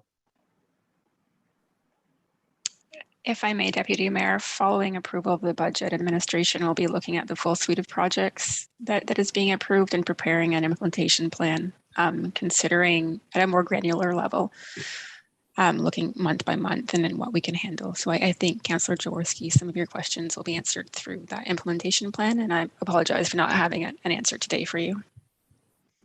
No worries. Thank you. That's perfect. That sounds music to my ears. Having a plan. Okay, so we can continue going forward, Mr. McDonald. Good discussion. You're on mute. I had thought I'd taken that off. I made an intention to. So I was saying, following Councillor Jaworski's lament is in the expenses side, the capital and the operating kind of being mixed. You did mention you're not going to mention it every time. So I will, I'll honor to come back to council and break those up better, if not in a staff report in the future, then a presentation to council, just to make it easier to read, because that's a fair comment. So again, if you're focused on that, the bottom of the boxes, those are your budget amounts and how much we've spent. Obviously, over the last 2 years, we've spent less than we had anticipated, as we had the intention to have that roads garage down a little earlier, which again affects the fire department. And that's why you see the underspent amounts there. If we get slightly more granular level, we have garbage and recycling. The cost has come up, but we've discussed that. Roads administration carries the roads project there, and buildings. Sorry, that's the purchase of capital buildings and yards. That's a 2021 project, so that will be done. And by roads capital on that second line here, I mean fleet replacement, continued fleet replacement. And then culverts has gone up per. A lot of these things have been discussed kind of 3 times, so I apologize for going quickly. Culverts has gone up per our levels of service standards. Equipment maintains fairly well. The fleet costs are up just a little bit more than last year, but down still from 2 years ago when we took a sizable step back. If you look at the actual in 2021, the fuel has not been allocated. Fleet rental, that's that internal thing. Last year I put a slide together with it. It's just basically we do the work and we charge the work out to the fleet. So it's a profit here, but it's a cost to like loose tops. So fees are greater. Councillor Lang. Yes, for fleet rental, is it all us costing it out, or is there some outside rental in there as well? And I think there is, and if there is, it would be nice for us to be able to see that split up. Because I'm not concerned about the stuff we're costing out to ourselves. I'm more concerned with the stuff we have to go out and get and hire in. Okay, I'll take that as a note to get that to you as well. So that fleet rental, that particular line is just our costing it out. But our in the jobs like hardtop, there would be some hardtop would have a rental component to it. So that's what you'd like to see. Yeah, and that will be pretty easy because we can search the GLs quite easily for that particular item. So I can get rentals across the township and roads. Yeah, there's numerous things where we hire out parts of it. Sometimes with brushing, with tree removal, with snow removal, and it's good for us to see how much outside contracting we're doing. And sometimes it's hard for us to split those things out. Okay, and I'm certainly okay with doing that. We did a decent review on the roads fleet side for outside contracting a few years ago. I believe Deputy Mayor Warden will be aware of that one. I think it was 2017 or 16 when our former CEO was here. So I can do that same type of review, prepare a staff report for more across the board. So that can be incoming. So that's outside contracting, particularly for roads, or kind of for everything in this one. What are you looking for there? So I can come back to you with what you want. Well, for now, that's what I was. I don't know what the rest of the council did, but I was looking for roads and infrastructure there, for snow removal, for all of those things, that just to see how much we're spending out, whether we should be considering trying to, upgrade our equipment that we can do more in-house, or we just need to realize that, there's a certain amount going out. And I mean, a big one, I think, in the next few years is going to be tree removal. I mean, obviously with Glenwalder Park, we're talking about Glen Gordon Park. It looks like it's going to be a big line item for us to get people in to take trees out. No, that's fair. And so I'll start with one for outside contracting from roads, bring it to staff report to a future council meeting. And if we want more, we can go for more for there. Great. And then to that point, to add to that, what Councillor Lang said is, are those contracts up to date? When was the last time we did an RFP or an RFQ to make sure that we're getting the best? I mean, I like supporting our local contractors. There's no doubt about that, but all that stuff from time to time needs to be reviewed. Yes, and on that topic, and through you, Mr. Mayor, our CEO, as well as our deputy clerk and administrative assistant to the CEO, have been developing that roster recently. So there's inroads, and you may have seen on our bids and tenders, we have a lot of RFPs, and requests for rosters. You saw municipal engineering come back last council meeting, so we're actively working on getting that list up to date. Yeah, Councillor Jaworski, did I see your hand up? I thought I did. Yeah, thank you. Through Deputy Mayor Warden, one comment to you, Mr. McDonald. I think there might be an error in the GL documents for the outside consultant fees, because I think that you have it as like plus 255, and previous it was 40, so it should be like 295, and in the GLs it lists as like 345. But maybe I'm conflating a couple of. So maybe just make a note of that in case there might be. To Councillor Lang's point about equipment and rental, like it jogged my memory that like the tractor that is listed as a lease, I guess it's a 2017 John Deere tractor. I just gotta put it out there that it always seems to have, I mean, it's not that old. I recognize maybe it's working very hard, but it always seems to have a lot of parts and outside repair services, that are, like it's $15,000 a year kind of, or maybe a little bit less. And that just seems quite high for a relatively new tractor, I guess in my world, relatively new. So I'm curious what's happening with that one. Are we keeping it when it comes off lease, assuming it's still, the lease note there is still correct? And the other thing I was curious about is the famous 94 Champion grader. I thought we were going to get rid of it, or maybe, I don't know, there's 10, we've got, 11,000, we're keeping the same budget for 2022. And I mean, that's fine if we think it's finally completely overhauled, that we can keep using it, maybe it's worth keeping. But sorry if I'm opening a sore wound here, but I'd No, like that's some clarity on those two ones. No tractor comments from the other two. I know they have different colors. So we'll keep the colors out of the tractor discussion, please. If I may, if Mr. LeBlanc, if you have any thoughts on the fleet items mentioned, I'd appreciate it. Because on the operating side, I'm a little weaker on describing what the tractors and where they are at their life. Yes, so the monies that usually, when we spend money on the tractors, we put it on a GL. That includes in the summertime with mowing. So repairs to the mowers are constant. And we usually put it to that one GL. My opinion, strictly my opinion, maybe to put it towards maybe give that a unit number, a separate GL as the mower, and then the machine itself. And then you could break that cost and split it up. But right now, as it goes, it just goes to just the one unit. I think that would be a good idea. Sorry, Councillor Jaworski. And it gives us, just gives us more information. Also, in the winter time, that tractor is also used as a snow blower, so it's the same thing. So when it breaks, all that goes to the single unit. Is it still leased? Are we, sorry. Yep. No, go ahead. You're right on the same line of thought, Councillor Jaworski. Is it still leased?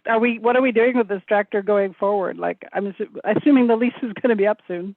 I believe the lease is up in 2022. I have to review that. 2022, it's up and open. I guess it would be open for discussion whether we purchase or we just continue with the lease.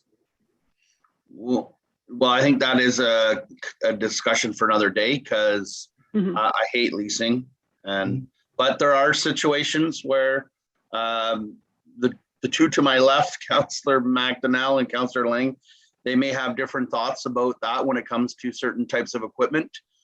Sometimes it can be beneficial. So I think we should have that conversation another day, but very good discussion. And the grader, what's happening with the grader? Yes, the grader has been fixed and we've been using it this year. This summer we used 3 graders. We actually have 2 of our own and I've had a rental grader, which is actually going back today. We use that during our gravel run and through this for summer maintenance. That grader is still usable. Mind you, to get parts is extremely hard to get parts for it. It's a 92. So right now it's running and it's running well. And we can only hope that it runs well through the winter. The only plus side to that is we don't run it every day in the wintertime. So it's probably a good thing. We'll see next summer. Okay, thank you. Would it counts or Mr. LeBlanc, is it safe to say as we've been tar and chipping some more and more of our roads, are we going to have a requirement to maintain 2 graders? Let's say this grader, we keep it going as long as it seems to be cost effective. But if we're continuing to surface treat our roads, at some point, your grader, the requirements and demand become less. In time, I believe that'll happen. We're not there yet. We still have lots of gravel roads, but in time, as we eventually go through the plan and work it, in time, we'll be able to lessen the grader for sure. Okay. Thank you.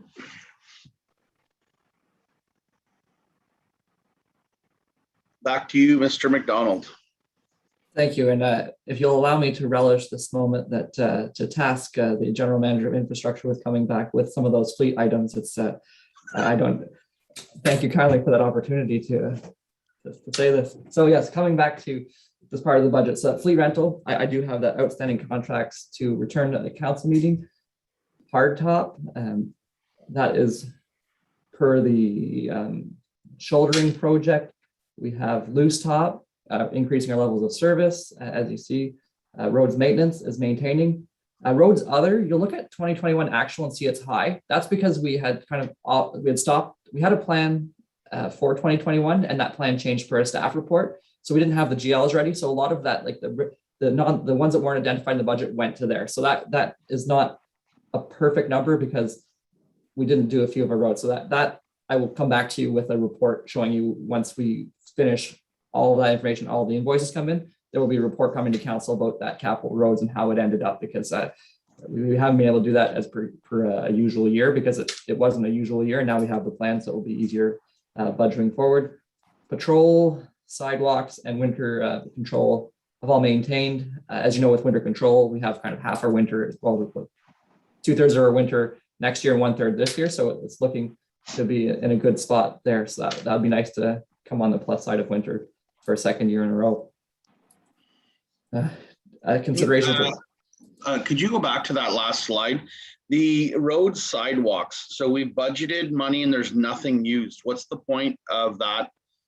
There's been two basically years that there's been nothing. Is it being on a different line item, or what's the reason for that? And the second one, it looks like we did really well with our winter control. Knock on wood, we're down to what, 6 weeks left of the year? Looks like we're sitting okay. Yes, and winter control can, as you know, it can change in a week. Yes. But yeah, so with sidewalks, like and I have it obviously as Sid walks and the GL, and that copy's over. But like we can remove that small item unless there's a specific item. I think that's what you're drawing at. Like, are we budgeting just to have a space for budget? So Yeah. I mean, some years it might be 20, some years it might be 0. So perhaps I can ask Chris or Mr. LeBlanc or Mrs. McDonald if there is any intention to do sidewalks, and if not, then we just remove that 2,000 this year and we can put back whatever we need when we need it. So that can save 2,000 from taxation. I'm not against looking at that. But I mean, I just need to understand it, because I mean, we have been providing sidewalk services, and I'm sure it's captured under the last line. I'm just curious to know what that line is for. Generally, if I understand properly, it's for repairs that are needed. You know, whenever you have that slight and that you see the road cuts with the diamond saws, like little things like that, or spraying them or maintaining like the sidewalks we have. It's just I think we did some work in 2017. We did some significant work on getting those, like the bumps down, so they were safe. So it's kind of a contingent amount for that. We've been decreasing it since that has really been saved quite well. So if that's satisfactory. That's fine. It's for that. I understand. Okay. Okay, great. Next slide does say consideration for break. So could carry on? I will ask this time. Does anybody need to take a break for a second, or are we good to keep too much rolling? coffee. What's that? I said I've had too much hot coffee. It's like I okay. can real quick. So we'll take a I'd 5-minute break, and we'll come back after that. 5-minute break. And just a reminder that when you come back, we will still be live. So do hide your camera and keep your mic off if you're having conversations in the background. Thank you for that.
30 more seconds, guys.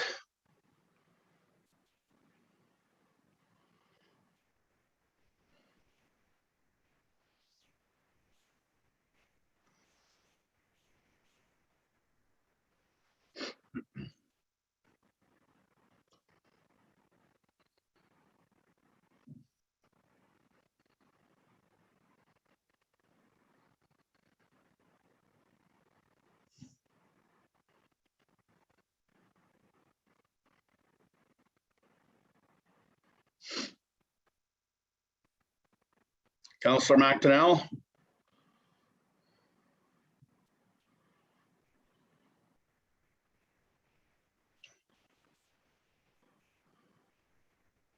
Mr. McDonald, are you ready to roll again? Ready to go. Okay. Wait 15 seconds and keep rolling because I want to keep on time here. Okay, great. So I'll just talk that we're getting into community right now. Joanne Haley is general manager. There will be a presentation about a proposed industrial park coming up at the end of the presentation. I'm sure you're all aware that the building season has been great. You see that reflected in the building numbers, considerably higher than usual. And we're increasing our budget there from 180 to 200,000. And this year it was up to 300,000. I don't know if we can count on this year being there, but I'll jump into it. It's now 15 seconds. No, that's good. So yeah, so building revenue has been much higher than expectations. $100,000 more than, and this is specific to building permit revenue, 100,000 more than 2019 and 20. That we successfully completed LiDAR project funding. The new online permitting software was purchased in 2021, and that's $20,000 per year for 5 years. Community, we're no longer issuing dog tags on the bylaw side. Planning permit software online, that there's a price increase there. I believe it's going from 5,000 to 15,000. That's included in the budget, but just so you're aware of the costs of online services, we are modernizing, being more efficient. There are costs to them. Economic development is still continues to support the supporting communications very well, and you can probably see that on our social media, as well as through several of our online packages, as well as community packages in paper. I think that's gone very well, and we will review the industrial park opportunities. So community services. I just want to speak to the industrial park opportunities, and I'd like Ms. Haley to speak to it if she's available. I just want to make sure that we budget enough for that, because we know whenever you're doing planning and you're at the early stages of something new, I just want to make sure that we have enough funds so that it doesn't hinder this project moving forward. I believe it's 40,000, but can Ms. Haley, is that enough money? I want to make sure that you have what you need to move this project forward, and I just want to pause and make sure that we give you enough funds to do so, because I think this is a critical piece for us. So thank you, Mr. Deputy Mayor. If you could wait until I do my presentation, I think you'll see what the plans are and kind of what the stages of development could be. And I think I'll answer your question, and I hope that you'll be pleased with what's been budgeted just because of the stages of development. Good enough. Thank you. Thanks. Okay, great. So community services revenue, we actually see a slight decrease in the budget only because we're not expecting any dog tag revenue. We have presently the building permits at 200,000. That's a typical year. It hovers around there. I don't know if there's an anticipation to be higher because we could increase that particular revenue line item. I felt for years that at 180,000 I was being sandbagged. So we bumped it to 200,000, but that's something that could offset the building costs if we want to be more aggressive in that revenue. I don't have a crystal ball as to what 2022 will be for building revenue, and maybe I'm looking to you, Deputy Mayor Warden, as you. Well, I mean, I it's one of those things where I don't really like that we're making money off of this. I feel like there's a level of service that all municipalities must provide.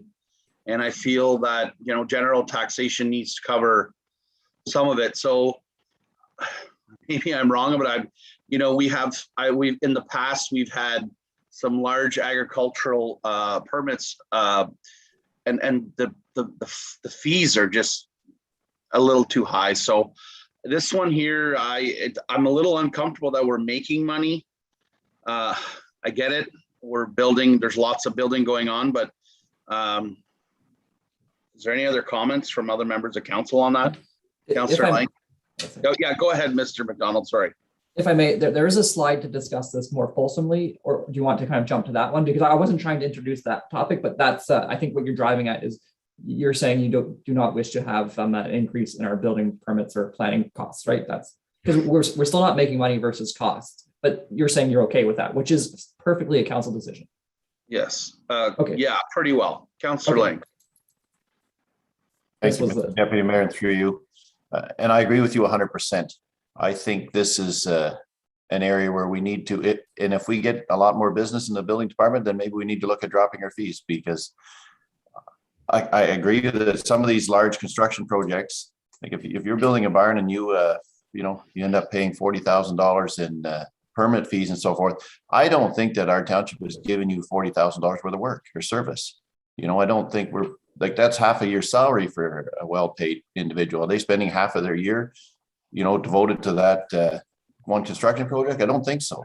I think we have to be very careful that, we're not overcharging. That department kind of should be revenue neutral as far as I'm concerned, and maybe even subsidized a little bit by the community, because all of these projects do enhance the community taxation base. So, so that, it helps so everybody pays a little less taxes. So I don't see any problem with putting a little bit of community money into it. So and I don't know if it's a topic for a budget.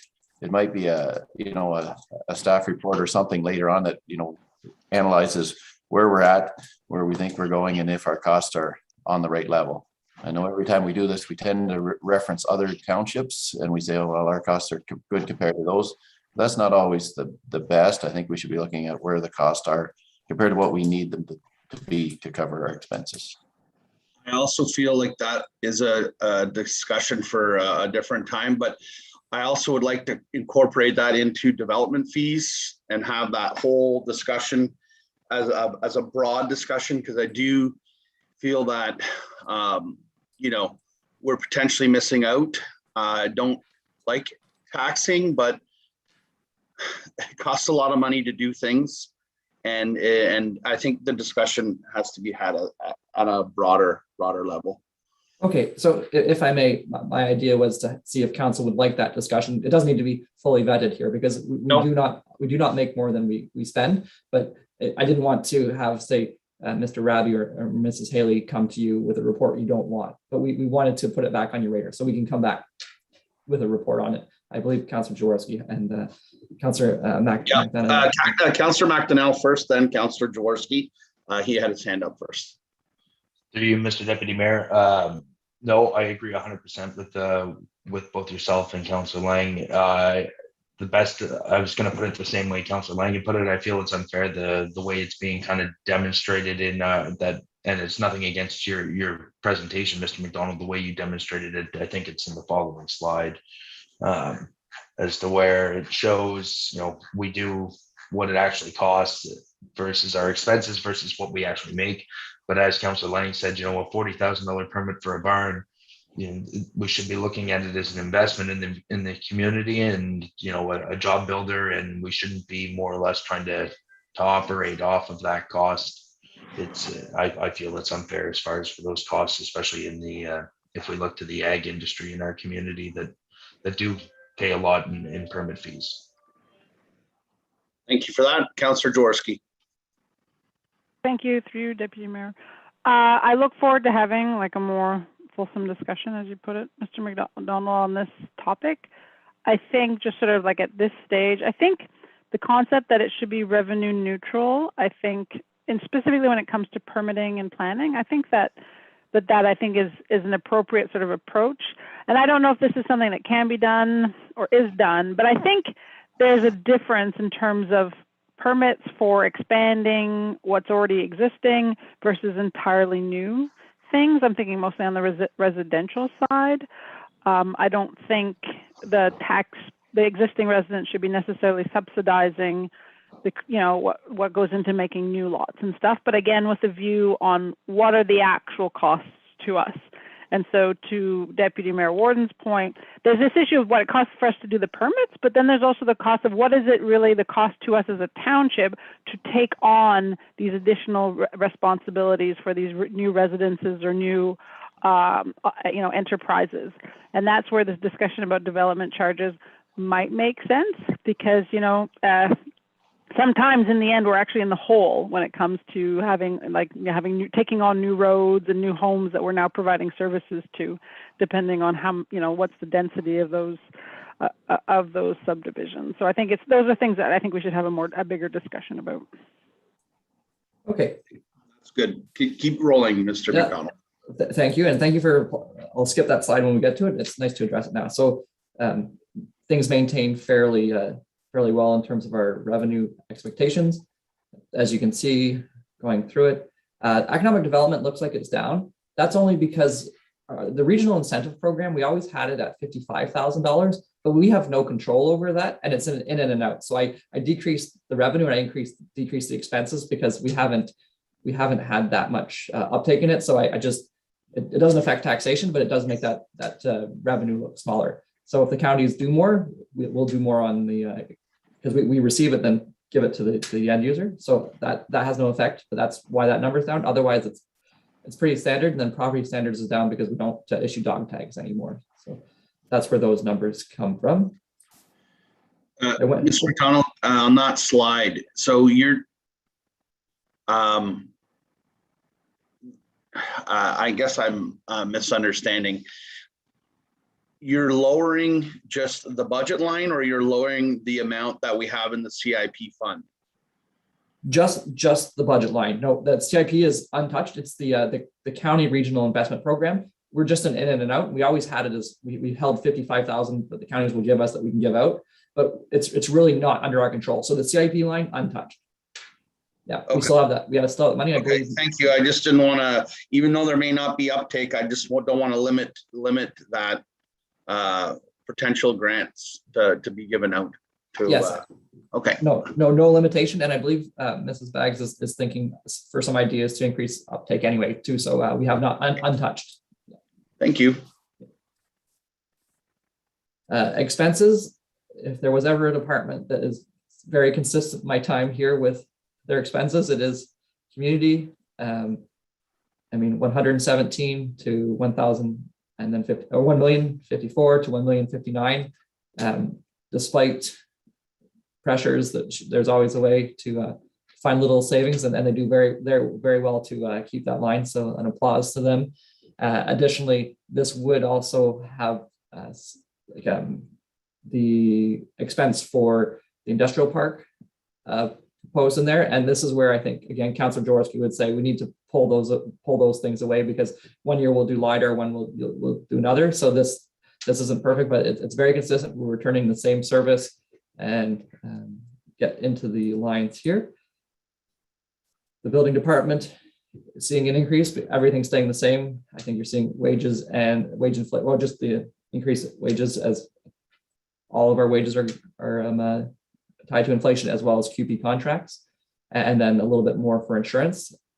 Economic development, that is like truly that's RIP, the county program. Emergency planning, it maintains. Mrs. Haley does that on behalf of the municipality. I believe the deputy mayor and mayor are privy to that one. I believe last one we did was the airport one.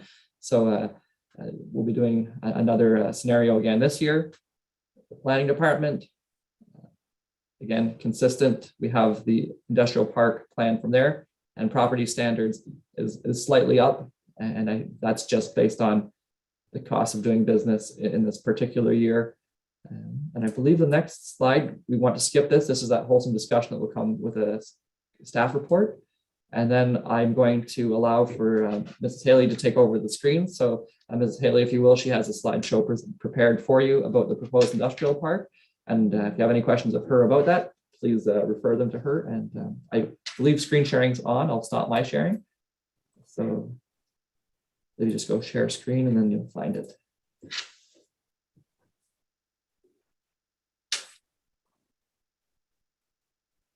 then we can see it.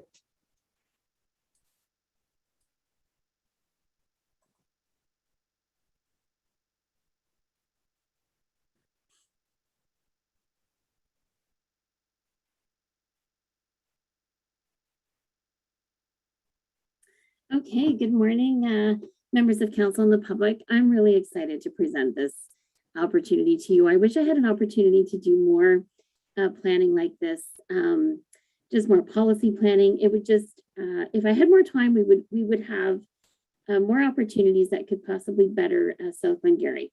So I'd like to introduce to you the possible South Glengarry Industrial Park.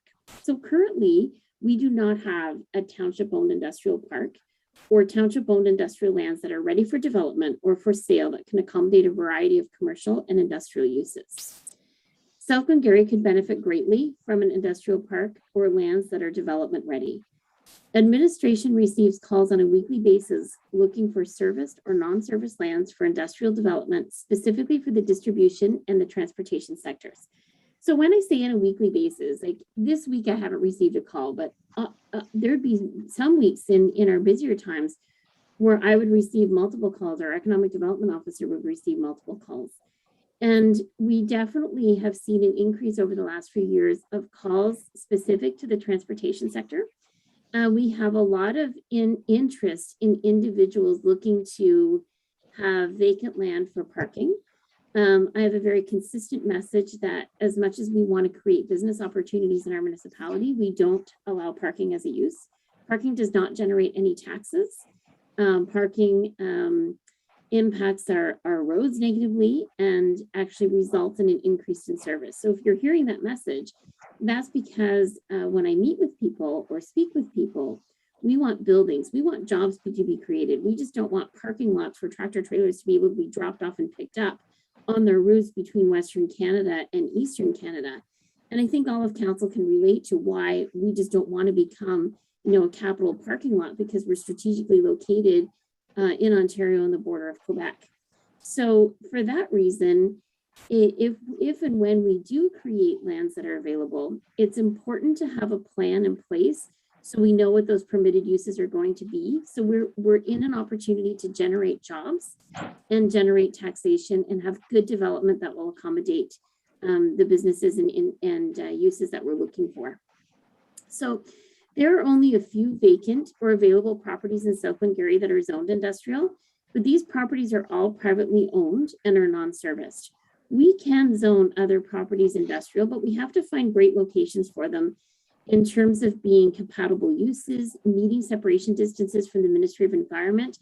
The Ministry of Environment has, and I'm sorry, I still use some of the older terms of ministries because the names are changing constantly, as you know, but they have D-series guidelines that give us direction on where these types of uses can be located, what the separation distances are, and things like that.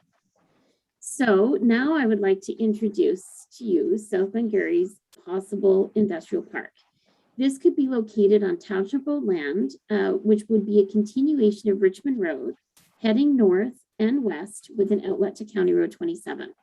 So I do have a map. Our GIS technician has prepared this for us. And so the area highlighted in yellow is the location of the proposed industrial park. And then you'll see a hatched gray line, and that would be the continuation of Richmond Road, just lining up where Richmond Road currently exists. And obviously this is just a concept plan or a possibility. These things could change. And so I'll give you a little bit more information about this area. First of all, we own all of the land. It's approximately 174 acres in size, which is a great amount of land to consider for development. Northwest End was a former landfill site that is now decommissioned. And I want to speak to that a little bit more. When you have a decommissioned landfill site, you don't want to introduce sensitive land uses. It's not great to make a residential subdivision in that location. So then having an industrial or commercial development, that's a much sensitive land use, and that's very compatible to reuse that space once that landfill has been decommissioned. So this would be a great location for that. Industrial development is a compatible land use in the area based on that former use. It's close to Highway 401. It's close to our airport. We're always hoping that we have opportunities for the airport in the future. And if we were to create this, it would really reduce and possibly eliminate truck traffic through the residential area of Richmond Road.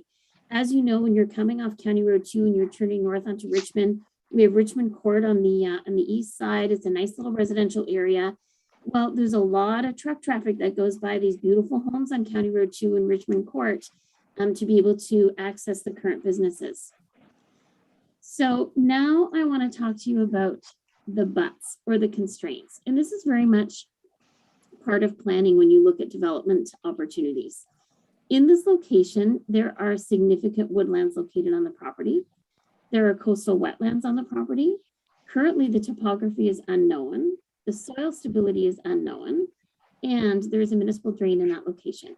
Not knowing topography and not knowing soil stability and dealing with a municipal drain is very common when you're looking at development. So that isn't really of a concern to me, but I'm now going to show you the constraints and speak to the woodlands and coastal wetlands a little more in detail. So here's a constraint map, again, that our GIS technician has prepared. So the area that's highlighted in, I want to say mint green, if you will, that's known as coastal wetlands. And then the area that's hatched in the bright yellow color is known as significant woodlands. So when I receive a planning application or when we're doing pre-consultation meetings for development opportunities, this is one of the first things that I would look at is what type of challenges the developer is going to encounter when they're looking at their lands. So this is a big challenge. So I'm not going to tell council that this project's going to be a walk in the park.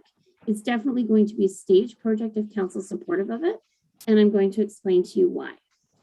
So what are significant woodlands? It's an overlay constraint layer that's found in our official plan. It's provided to us by the province. Significant woodlands are areas of land that are wooded and deemed significant, determined by using the Natural Heritage Reference Manual criteria. And that's available to us from the province. So the need to complete an assessment, which would be an environmental impact study, to determine the significance of the woodland, identify endangered species, if any, significant species, if any, etc., must be done by a qualified professional. So that's step number one, is to do this environmental impact study. We could have a study that could come back that could say there's very little, there's no endangered species, there's very little significant species. If there's significant species, the biologist who completes the EIS would identify those species and would be able to produce a report that would say development can proceed, but you may need to protect these types of trees or these types of vegetation in this area. And then we would work around that with our concept plans. And a perfect example of that you can relate to, I'm sure that you've heard over the years, would be butternut trees. We all know that is a species that we need to protect. And so that would be something that could be identified in that report. Moving on to coastal wetlands. Coastal wetlands is a new term in my career. This term came out in really about 2017, 2018. It now appears in the 2020 provincial policy statement. It's in our 2018 official plan. Definitely new language in the last few years. And what this means for us in South Glengarry is any wetland that is located on one of the Great Lakes or connecting channels, such as the St. Lawrence River, and that's obviously in our municipality, and any other wetland that is on a tributary to one of the above species water bodies and lies either wholly or in part downstream of a line located 2 kilometers upstream from the 1 in 100 year flood line. So you can relate to the location of this area. St. Lawrence River is not that far south.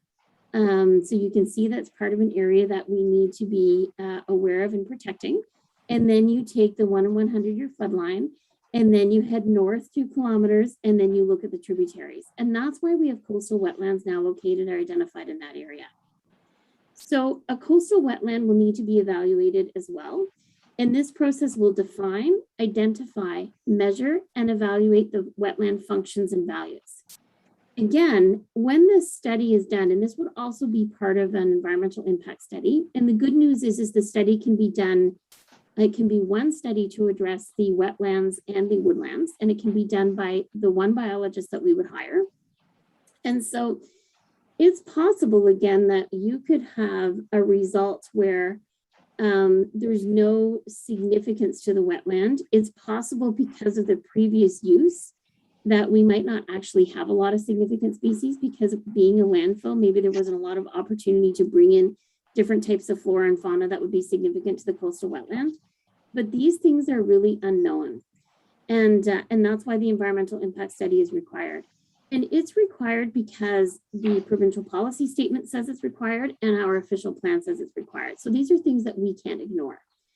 So now I'm going to talk about phase one. And Mr. Deputy Mayor, this is where I'm going to get into answering your question about the dollar values. So phase one is going to be commence / complete the EIS. And the reason why I don't say complete is because an EIS is often done in 3 seasons. You're looking at spring, summer, and fall.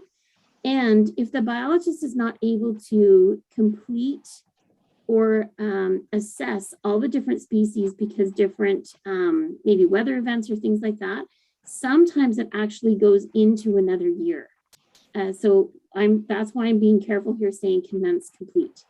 I have done my research in working with a biologist, so I am aware of what the cost will be. The biologist has broken down phases for phase 1 and 2. The cost for phase 3 of her report would be unknown at this time because it really does depend on the findings of phase 1 and 2. But I assure you that if this goes into our 2022 budget, we will be following our procurement policy to make sure that we're,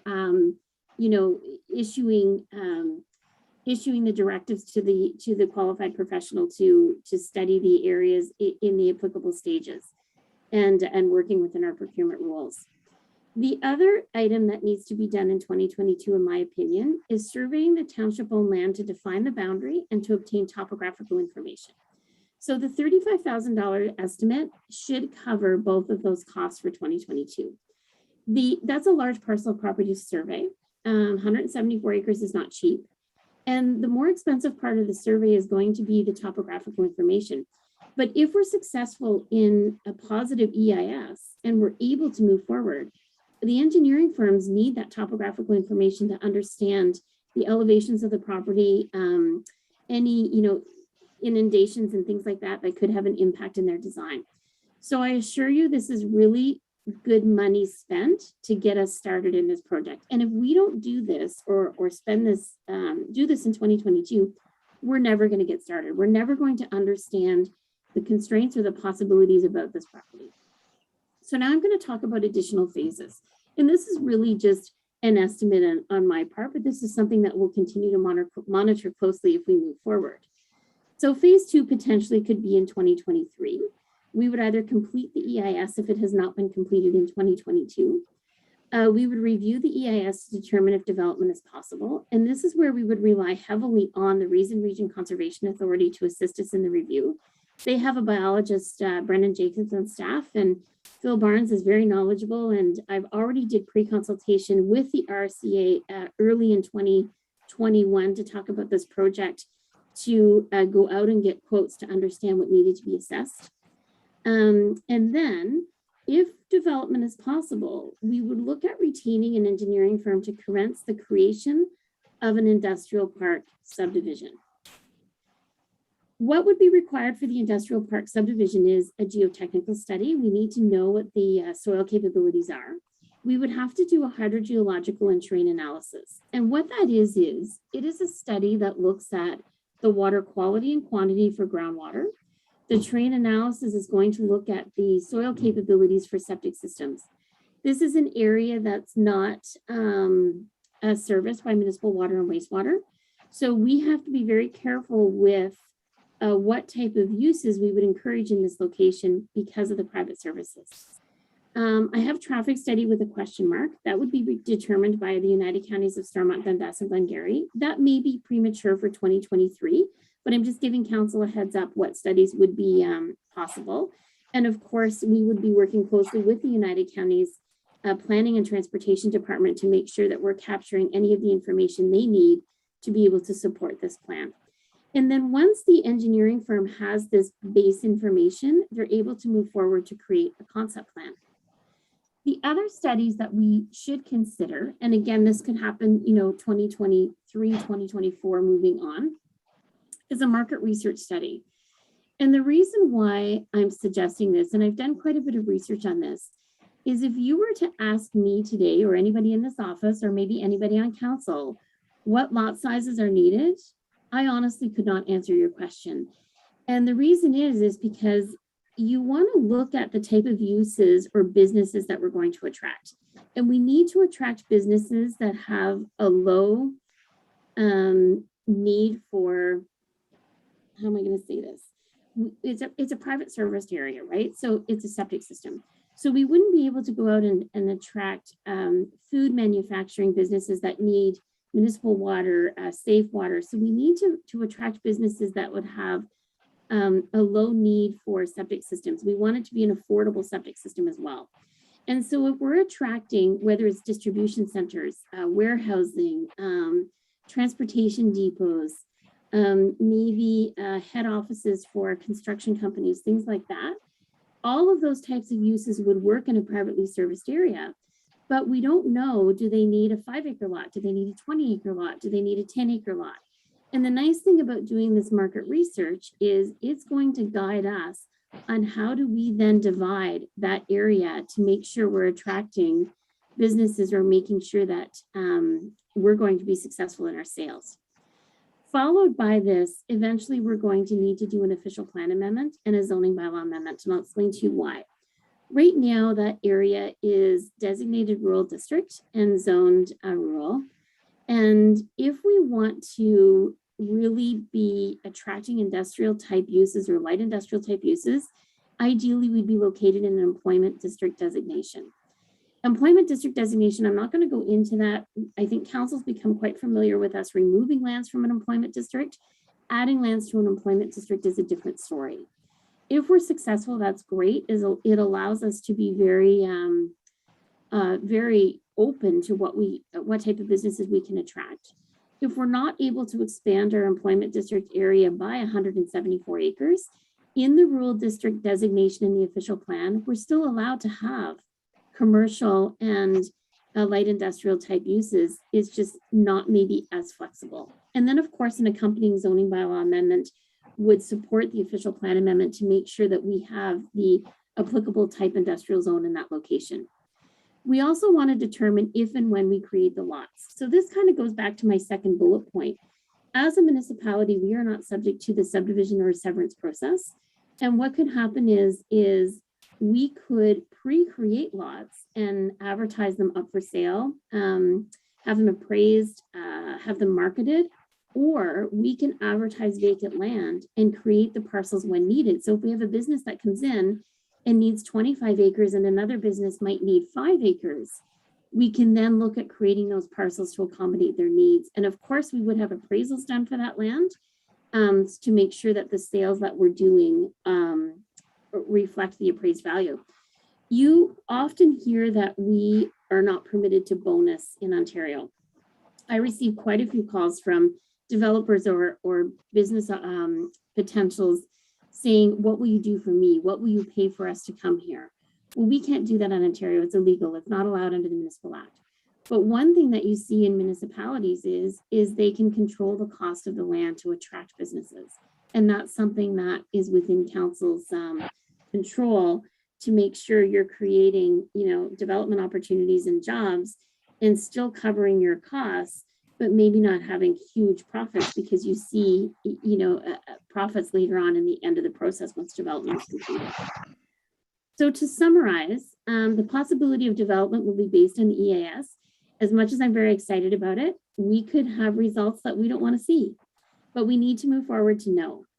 And then this will be a several-year process impacting several annual budgets, just as I indicated with all of those studies, because you have to be patient. It doesn't happen overnight. To do developments like this, you could be in a 3 or 4 year process. So what I presented to you is very similar to what I would present to a private sector individual or developer, because you have to do your development in stages to know what we can support and how you can move forward. So, Mr. Deputy Mayor, I think the $35,000 is applicable for 2022. I wish I could ask for a few $100,000, but it's not going to move forward that quickly. So thank you. Okay, so wow, very exciting. Thank you very much for that detailed report, Ms. Haley. You and I have had many discussions in the last couple of years, and more recently, more in-depth discussions. I hope my colleagues will support this. I think if we don't know, we'll never know, right? So we got to take the first steps. And I think I like the idea of being flexible. If we have somebody who only needs 2 acres and that's going to suffice their needs for, whatever they want to do, but the next person needs 10 acres, I think, I think we need to be flexible, sell it vacant land, we'll quote unquote build to suit, if you need 6 or 5 or whatever acreage. I think we need to be flexible, but I'm extremely excited, and it's unfortunate all the red tape that we have to go through, but at the same time, we do need to be good stewards of the land and make sure that we're not disturbing any very sensitive ecosystems. I'll open it up to further questions or comments. Councillor Jaworski. Thank you. Through you, Deputy Mayor Warden. Thank you very much, Ms. Haley, for bringing this forward. This is something that was on our strategic plan, so I'm glad to see something pretty much concrete now starting to come out of it. So just to build, I'm certainly definitely in favor of us working on having an industrial park. I think it makes sense for a lot of reasons.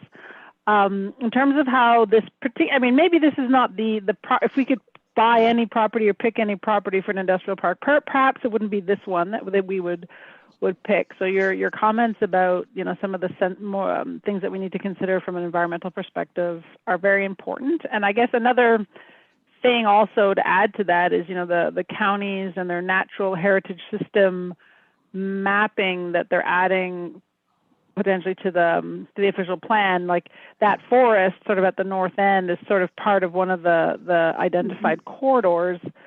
So I know that maybe I'm getting way ahead of myself, but in terms of industrial parks, there's lots of different types of styles of industrial parks, and there are these ones that are coming out, the eco-industrial parks, where they're built as opposed to paving everything and putting concrete everywhere. The approach is much more about using natural systems in terms of stormwater management and whatnot. So maybe if that could be kept in mind, and that might help also in terms of how we're dealing with some of these constraints that might present themselves. Like if we look at it from more of that in harmony with nature kind of perspective, we might be able to do more there than if we try to look at it from a conventional industrial park approach.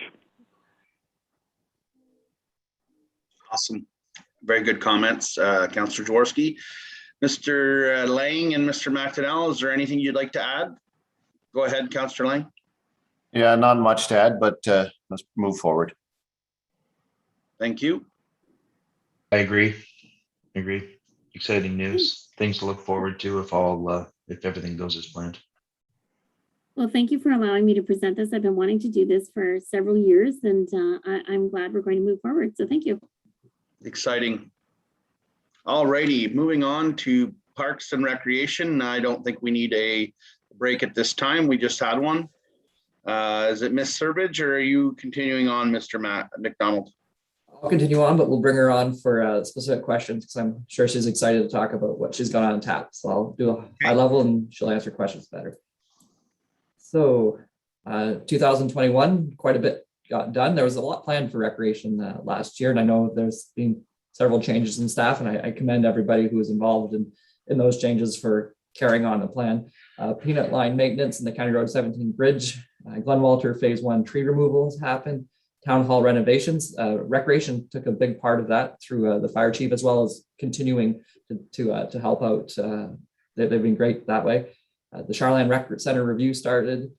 Martintown Cenotaph has been up. I believe they had their first Remembrance Day this year, which is great to hear about. I didn't make it to that one. Master plan is underway. We'll carry on to 2022. There were museum works, and we can't go without saying that there has been considerable changes to both the lead hand, operator 2, as well as the director. There's been a lot of change, and despite it's continued to be run very well.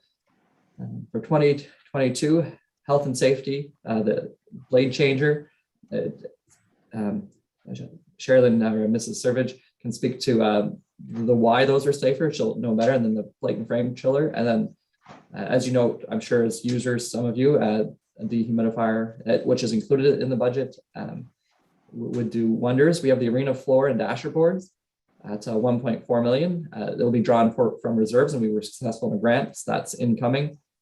Glen Walter, the tree removal process and play structure, which is already being saved for and also very successfully fundraised. Security guard through COVID-19. That's just a kind of cost of doing business, but we have COVID related funding, which we can offset that too. And then there's some continued museum maintenance. There is some conversation on these items. We talked about Glen Gordon Park. I believe Mrs. Servage wants to speak about Glen Walter Park. There's some interesting ideas there. The Peanut Line Bridge, right now we have it in the budget offset by reserves. This would be the County Road or South Branch Road one, so County Road 19, the one further down westward. Items to consider that we may or may wish to add or not, these aren't in the budget. So for council discussion, our Peanut Line signage, that can come from reserves. Lancaster Legion deck, there was a conversation about that, and more snowflakes. They've been well received. And just the high level priorities here shows arena project and maintenance, continued development of master plans, tree management, and then trees in the park. I don't know, I have that twice, but and Peanut Line maintenance. I can go through the slides, but I think at this point, Mrs. Servage, it might be better for council to hear a little bit more specifically about what she has and ask questions directly to her. So I'll just open the floor up. Thank you for that, Lachlan. Thank you, Is and there- through you, Deputy Mayor. I'll speak to the first slide first about the blade changer and a few of the projects that we're going to be working on. So the blade changer is a piece of equipment that makes it a lot safer for our operators to change the blade on the Zamboni. So that's something that we would like to have for next year. The plate and frame chiller, it's actually it's not a new chiller, it's just regasketing it. So that would help with any leaks. And this is it has been noted by our refrigeration plant contractor that this maintenance is now 1 year overdue. And it is a high priority maintenance project just because of the safety risk, especially with the ammonia in the chiller. So the arena floor and dasher board project, obviously council's aware that we're already underway with that project with having the engineers on board. Now Glen Walter, so we have the play structure that has been fundraised for, and then we also have money in reserves for that project. And then there is the tree removal. So we've already done phase 1. So we would be doing phase 2 in 2022. You will see that the amount is quite high. That also includes stump removal because we didn't do any stump removal this year. So it would be the stump removal for all trees that are being removed.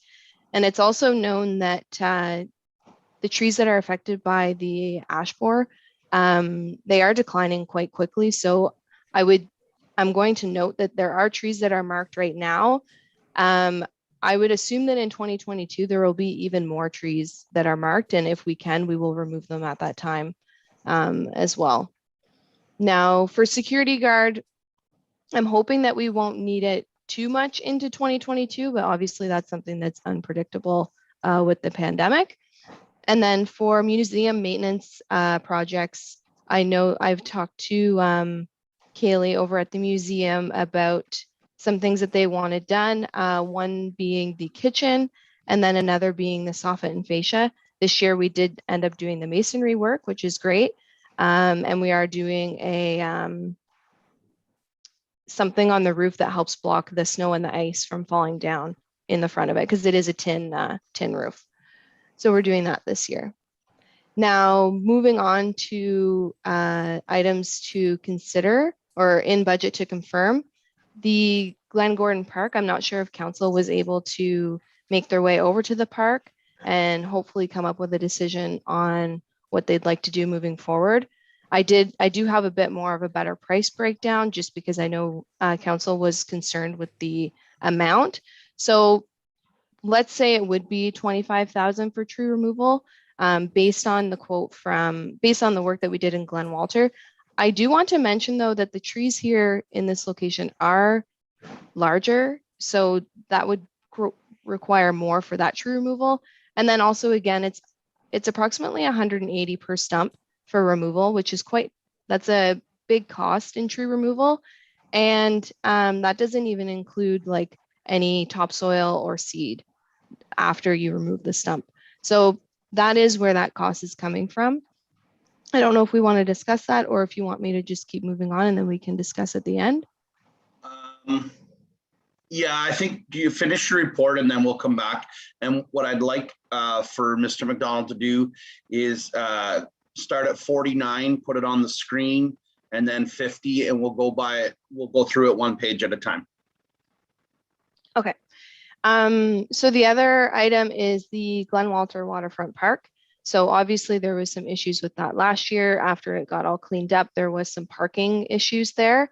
So I do have some plans that I would like to move forward with at this park. Also, while consulting with through the master plan as well, I'm hoping to have some ideas from them before spring comes so that we can have some sort of plan in place to address any of those issues for this upcoming year, which would include consulting with the counties, obviously, and the RRCA, hopefully making it into some sort of passive bike park. Just because we do have the Ontario Waterfront Trail that runs along there on Highway 2. So we could have benches, a bike repair station, some good signage on the Ontario Waterfront Trail to promote it. Those sort of things which could help prevent the parking in that area.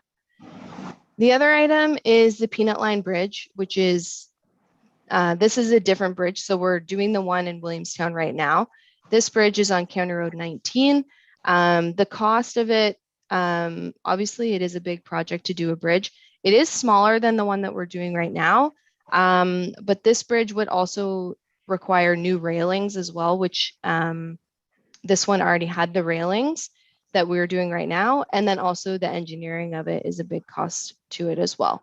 So that's a project that I'm hoping we can consider. This year we did, I know the roads went and replace some of the boards on it because they were rotten. The boards that are underneath that as well as part of the structure, I know they would be quite rotten because the ones in Williamstown, when the contractors had removed them, they basically crumbled as they took them out. So just something as a safety concern as well. I think we should really consider that project.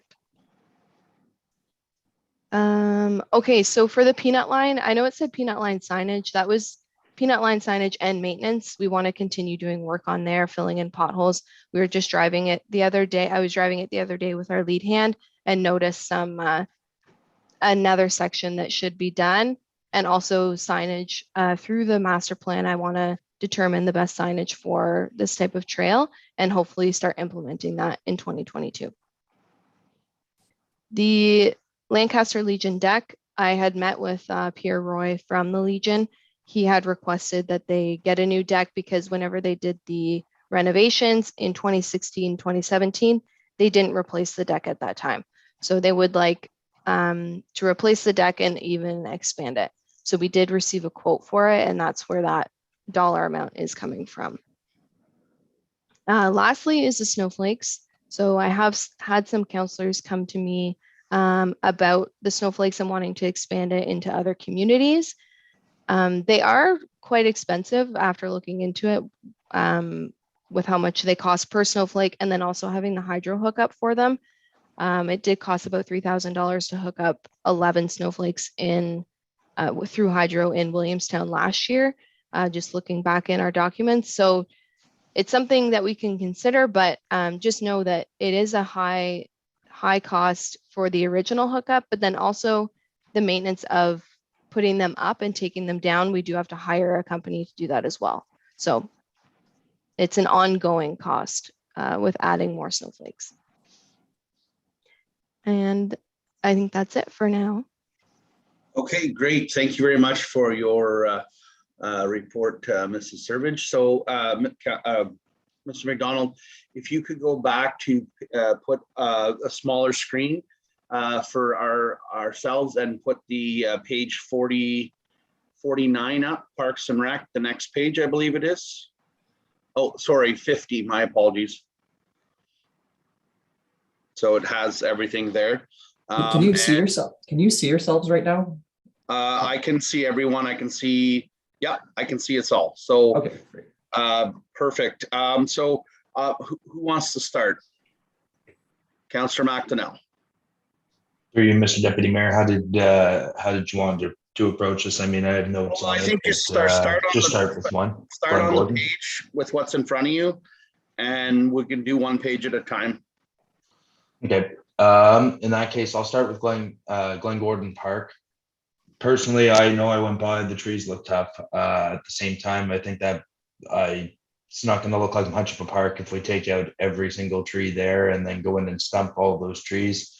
I would still continue to feel better if we started by taking down, say, 10 a year, and then every second year I would just I would put an RFQ and you'll get somebody small locally that'll go out and de-stump that, I think, for a fairly reasonable price.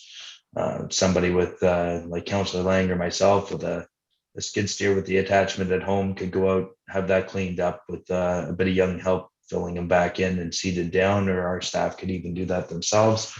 I don't see this as a priority project for myself for 2022. I think we're spending a lot of money on infrastructure, and somewhere we're going to have to make some cuts. Is that all for everything you want to say in that report, or just that item? You're on mute. That's all I had for that item. I have others if you'd like me to keep going, but Yeah. right, I guess we've opened the discussion on that, so we might as well nip that one now. I see Councillor Lang had his hand up. Thanks, Mr. Deputy Mayor, through you. Yeah, let's do Glen Gordon Park. I mean, we were asked to go out and look at it. I did go out and look at it.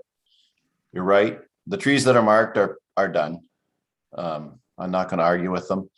I agree with Councillor McDonnell that it's going to look pretty decimated when we take them all out. But I'm going to disagree with them on the 10 trees a year. I think we got somebody in there taking trees out. Let's get them down. These trees are done. All the ones that have got the big paint mark on them are done. Let's get them all down. It's not going to look quite as good as it did before. What we decide to do afterwards, that 50,000, is that just to take them down, or did that include any replanting? Just a question. The 50,000 includes removing the trees and the stumps, but not the replanting portion of it. But we do have a community member that has voiced their concern with this park as well, and they would like to help donate towards the purchase of new trees, which is great. It's wonderful. And maybe that could be expanded upon. Maybe there are other community members who would step forward and you know, if we say, look, we're going to take down the trees that are finished and clean up the site, but we're looking for community members to step forward and you know, maybe they could do a little fundraiser. I'm not saying that they're going to, but anyway, the trees that are dead need to come out. Let's get it cleaned up, and then it'd be wonderful. We can plant some more, and it'd be nice to plant something. I'd like to plant a few, not all of them, but a few of them that were a little larger trees to kind of get something, look like something's there. You know, when you plant the seedlings, they don't look like much for a few years, but if we plant, you know, a few maybe closer to the road to kind of get a little bit of a wall between the road and the park part of it, it would be nice. That's my thoughts. Thank you, Councillor Jaworski. Thank you, through you, Deputy Mayor Warden. So I'll comment on this slide, and if it's possible, after, if we could go back to the previous slide. I mean, and I don't have to continue. It can be go to someone else, but there's definitely a bunch of items I wanted to mention on the previous slide. But so with respect to Glen Gordon Park, yeah, the trees that are dead, they need to come down, and let's try and repopulate that park in a very proactive fashion. And if it's community members are stepping up to donate trees, I think, and if we want to maybe invest a bit of money into get some, I mean, there's saplings and then you get slightly larger trees as well, maybe a few of those just to make it look a little less sparse. I think we need to approach it that way. I think there's, I think that makes sense. And unfortunately, this is what these things cost.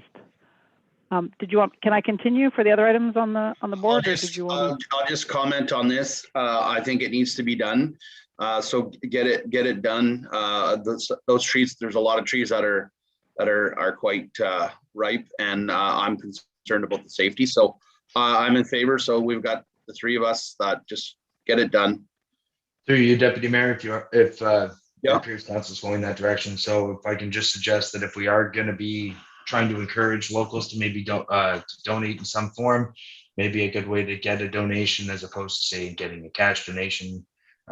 Maybe there's a few locals around there. You know, there's a couple of guys that come to mind there that have some pretty nice wood lots of some hardwood wood lots.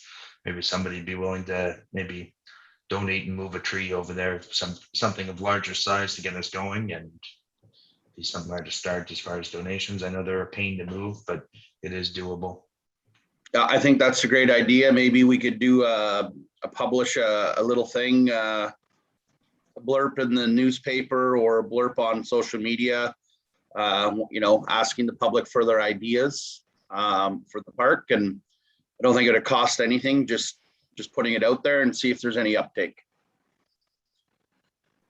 Continue on, Councillor Jaworski. You're on mute. Sorry, I think I was unmuted and then I muted myself. My apologies. Thank you, Ms. Irvich. I really appreciate you looking into that one. One thing I just want to throw in the mix there is we had that presentation from Watersheds Canada at our last council meeting, and maybe this is an area where we could do something sort of like a small demonstration sort of plot, and maybe I would see that as very good public relations as well for the township people, stopping there and also getting a bit of an educational component while they're there as well.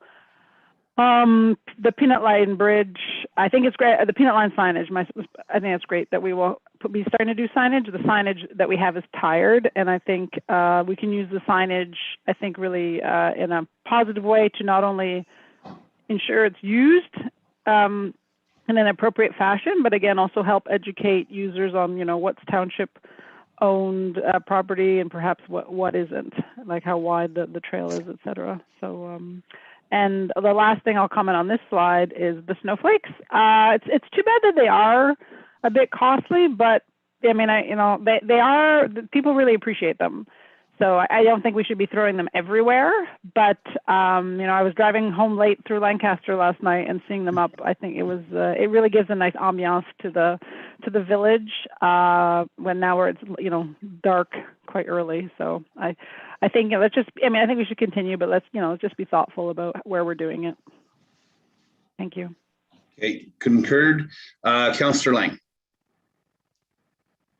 Thank you, Mr. Deputy Mayor, through you. If we're going to be moving on to a different slide, Peanut Line Bridge, we all toured it. What was it, last spring or whatever it was? It definitely needs to be done. Peanut Line signage. I don't have a problem with updating our signage, but I'd like to see us expand it a little bit.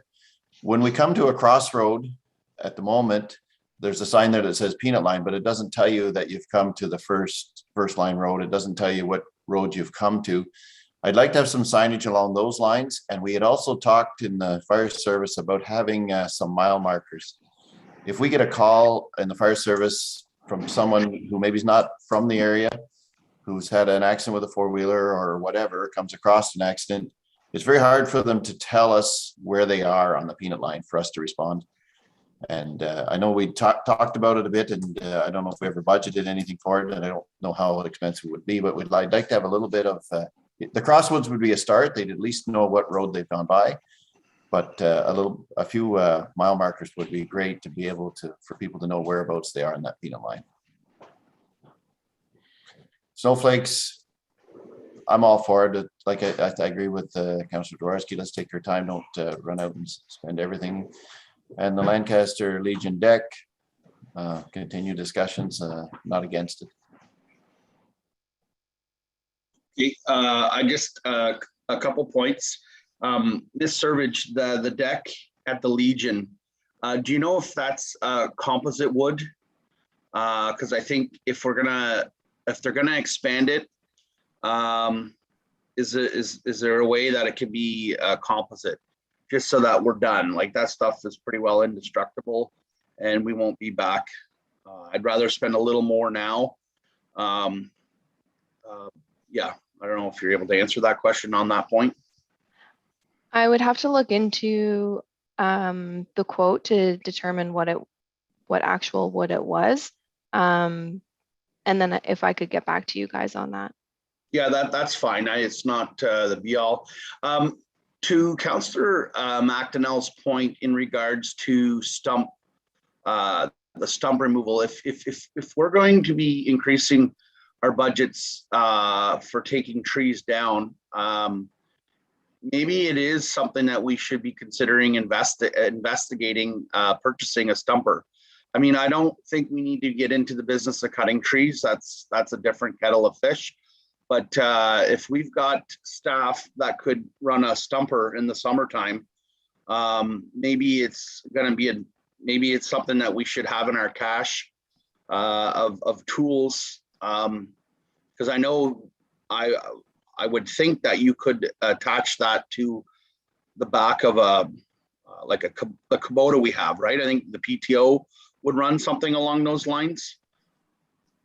Looking for Sam or Martin to step in here. Yeah, you could run one off the back if you're doing a lot of jobs. I know a local guy does it with a tractor. It gets long whenever you're turning back and forth because you have to basically cut across it, go back and forth. And it does get back a little sore on the neck, I think, looking back like that all day, and it's pretty loud. But ideally, I don't know if you're going out to, say, for example, a local tree cutting business, one comes to mind. I don't know how much stumping they do, but if they came in and took down the trees, at least got rid of the trees, you might get a local guy in the summer, say a cash cropper who's got some extra time and he's got a skid steer at home and he's got a stump grinder sitting there. It might be worth his while to go out and do that job for the township or bid on that job for the township to do it. I don't know how many people there are. I know a couple of young guys that have gotten their start buying skid steers and doing that kind of work because they're relatively inexpensive, I guess, an implement. They're about $6,000 for a stump grinder to attach onto the machine. Okay, so is that something we could explore, Ms. Servage? And you can report back to council to see, and we might be able to save some funds and maybe not, but is that something that we could do before we proceed with this park? Because I believe it's going to be done next year. Yeah, I just have a few comments if I can. To McDonnell or Councillor McDonnell's comment about having just local people coming in and doing the project. Would encourage anybody to bid on those types of projects. I do want to comment though that companies that do come in to do that type of work, like they still need to have their proper insurance and WSIB coverage. So that's where it kind of, it doesn't always allow for, the neighbor to come and do that type of work. So I just wanted to leave that comment there. We can look into a stump removal piece of equipment. The other thing, I do appreciate your comment, Deputy Mayor, about us not getting into the business of tree removal services. Like I know our guys will go out and do emergency removals if they are capable and depending on the size of the tree. But given the amount of trees that we are removing, we have to look at our staffing levels and the level of service that we're providing with how many stumps then we are going to start committing to removing. If we're going to be removing a bunch of trees, then we could have staff doing that all summer long with removing stumps. So we just kind of have to be careful too with how much we're committing to in that sense. Absolutely. Yep. I just need to balance it to see if it makes sense. Councillor Lang. Thank you, Mr. Deputy Mayor, through you. I'd like to add a comment to my peanut line signage. And I was given a little reminder from across the table here. You guys can't see her, but she's Danny's keeping you on your toes. And it's true. We had talked about it a little bit at one time and I'd completely forgotten about it, but we had talked about maybe a little bit of interpretive signage. Like even if we were to do something like a picture and a little sign to where all the old stations used to be. Something along those lines. We thought of, if somebody's out for a walk and just to, or even a four-wheeler ride, and just to know that there used to be a station in Glenbrook, and I think the Glenbrook station, the building is still there as a house for Sun Sandlands, so something like that, a picture that there used to be a station here or something like that. We should kind of be thinking of doing that. Maybe it doesn't have to be done next year, but it should be looked at. Yeah, I agree with that. Very good comments. Councillor McDonnell. Through you, Mr. Deputy Mayor. No, I agree with Councillor Lang, and I remember that comment coming up, and thanks Dan for bringing it back up. I know that it's a good idea. I would like to put a big emphasis though on this signage. If we are going to be spending $30,000 on signs, I don't necessarily want it just being advertisement at the road where it interjects. I really want it to be at this point a safety matter, based on there's a long stretch there that we all know we've traveled it. There's a long stretch from the Quebec border to Boundary Road. It's too hard to get lost on there. I've had myself in there late at night before, and you think you're between the 4th and 3rd line road, and you're really about two sets over. So I'd like to see large markers at each junction, and then as Councillor Lang said, minimum say 4 or 5 mile markers between major roads, even if it's just a big 4th and 3rd, and then a 1 or something, just so that we have something to, doesn't have to be an exact mile, but something easy to remember. I've passed yardstick 1 or 2 or wherever, give people a general idea where they are. So if something ever did happen, I remember it's the night of a council meeting, there was a skidoo accident down in Glenbrook area, and I think it was just luck of the draw they found them. Yeah, I concur. I think, and I think Ms. Servage, you've got clear direction in that regard. I think we certainly need to take a safety aspect to the next level in regards to the kilometer markers or mile markers, if you will. So that's great. So just to sum it up, so we're not taking too much time, is there anything else that on this 2 pages that we have an issue with? I think we're pretty well all in consensus that what has been asked of us, we're fine with. I certainly have no issue with the Pena Line Bridge. I think I'm glad it's on the list. Is it safe to say we're good to go? Just one question. Yeah. I was just gonna, I'll let Councillor Jaworski go up and talk. I had some comments about on the slide, the previous slide, we had more MENA items. I have one more on this one before we change. Then the Glenwalter Park, the Glenwalter Waterfront Park. What was the plan there? It was benches. I was trying to get my head around. A bicycle park. Ms. Service had said, I think. You just more of a passive bike park, because the Ontario Waterfront Trail runs along it, and then we could also implement just some seating, bike repair stations, things like that, to eliminate the parking in there. That's perfect. Another thing too, would it be possible for you to explore with the Shorelines Canada, I believe was the name. We had a presentation at our last meeting. Maybe there's some planting that we can do to make the shoreline a little more natural.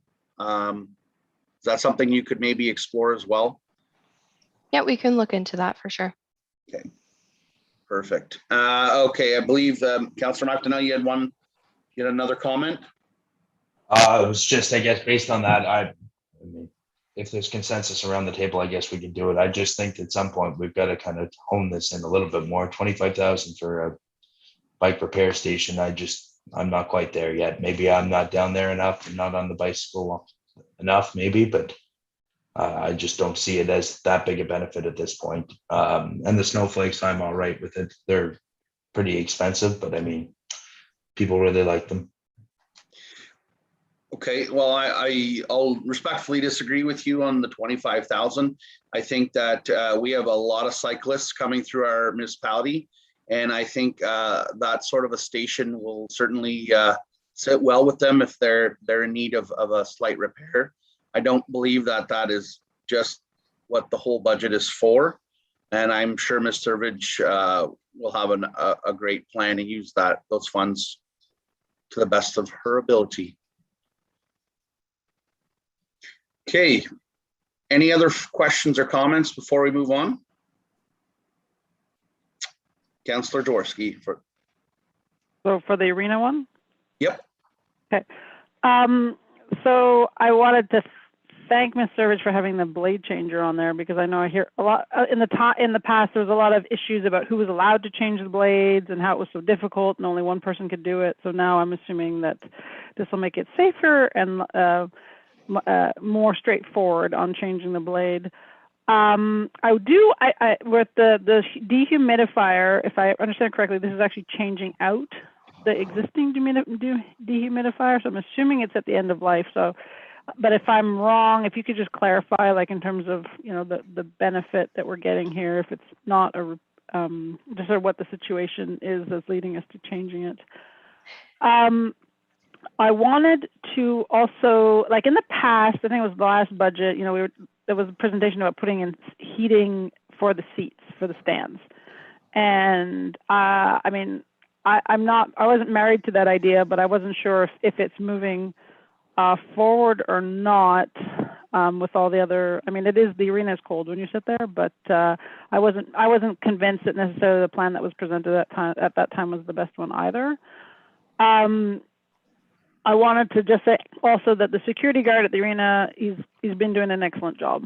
So he's, I mean, there's one who's there most of the time and very personable, and it seems to be handling things very well. And considering I go to other arenas, I see differences how other arenas have done it, and I think ours is really top notch. Upstairs at the arena, kind of just prior to COVID, decisions were made where like the existing fridge and freezer were taken out of the arena kitchen.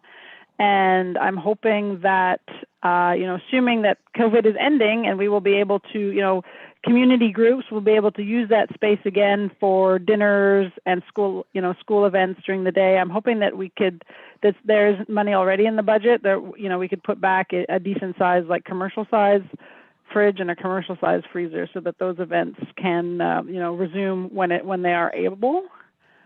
And then the last comment I wanted to make, I just wanted to confirm, I kind of know the answer already, but I just wanted to highlight that for the museum doors, I understand that there's going to be some updating of that front door, or I should say replacement of the front door, to ensure that the final look and feel is much more in keeping with the heritage of that building.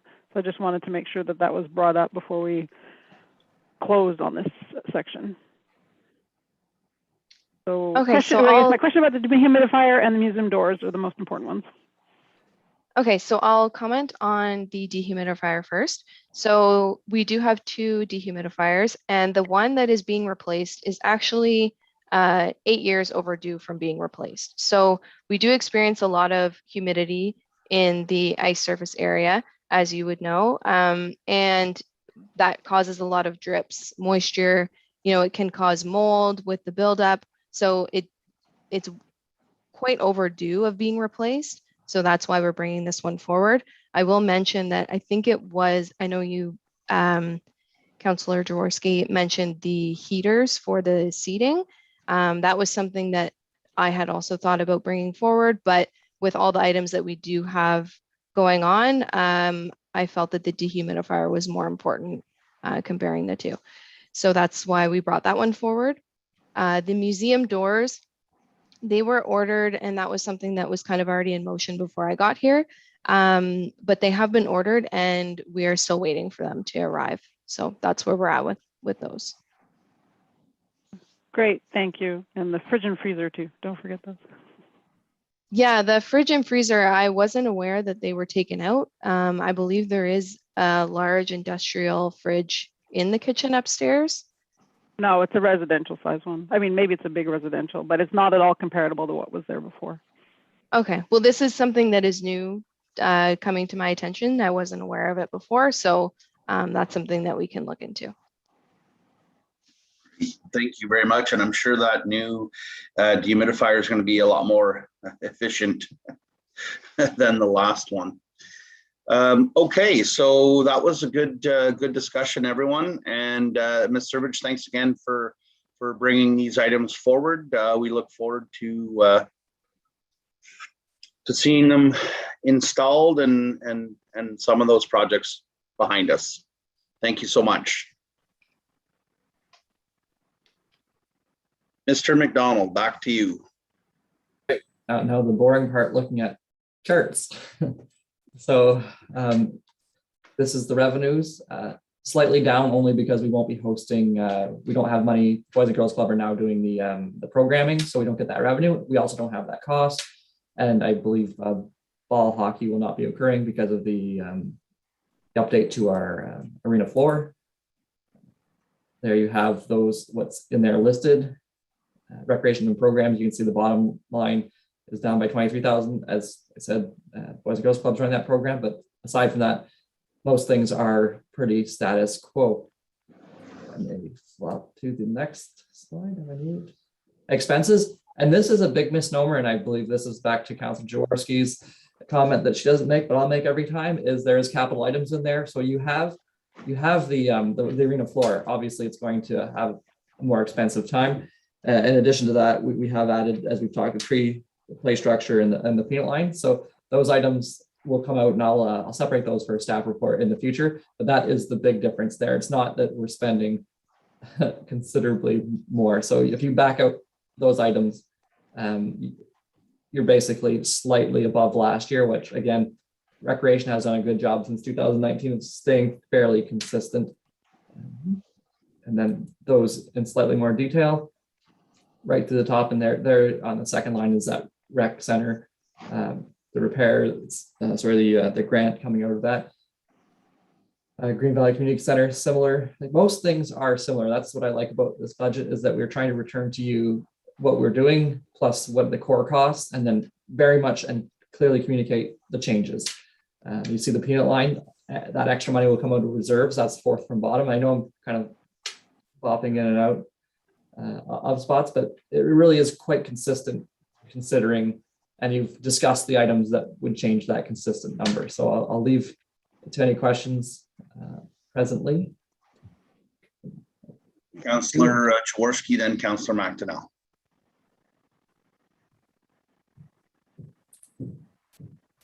You're on mute, Councillor Jaworski. Sorry, I didn't click it hard enough. I'm sorry. To you, Deputy Mayor Warden. Two items, I guess these are more sort of like general items that fall under this budget, you know, like MP Poirier Park. I know that there was, I don't know if that's one you've had a chance to look at, Ms. Servige, yet in the Glendale, but I mean, the last time I was through there, it was kind of in pretty rough shape. So I see that the budget there is pretty, not much is changing. So just curious if there's, you know, maybe at some point if we can, I don't know if you have some sort of vision for that one, because I think we've kind of neglected that one over time. The other item I wanted to mention is the medical center, and I'm bringing it up now because it was on the previous chart. Is so I mean, it seems, if I'm understanding the budget documents properly, is we're actually in the hole for the medical center by you know, maybe $10,000 or something. Maybe it's a bit more than that. But I don't know. I've never looked into how that agreement is set up. Certainly, I don't want to do anything to jeopardize the presence of having that medical center in Lancaster. But by the same token, too, we probably should be discussing about, you know, that making sure that the lease is covering the base costs. So. Sorry, that's kind of out of left field with those two items, but they do relate to this. If I may speak to the agreement, that's something I'll have to look at, or have the clerk look at the last agreement we have and see what it's covering and if we need to update that. And then when it comes to MP Poirier Park, I believe we kind of have like a status quo budget and that we haven't spent a lot. So I think that might be something that Mrs. Servige can look into, certainly. But do you have any comments on that, Mrs. Servige? Yes, thank you. I was at MP Poirier Park the other day, actually, and I noticed Obviously, the play structure is quite outdated as well. But it does have an outdoor rink, which I guess is used, so that's good. But that's part of the rec master plan too. We're going to be going through all of our sites, ranking them from ones that need the most attention, also based on the public consultations on what needs the attention first. So it would be through that. Good. Councillor McDonnell, then Councillor Lang. Through you, Mr. Deputy Mayor. I guess I had just a couple of questions at this point here. One was the wharf. I see we're up, what is it?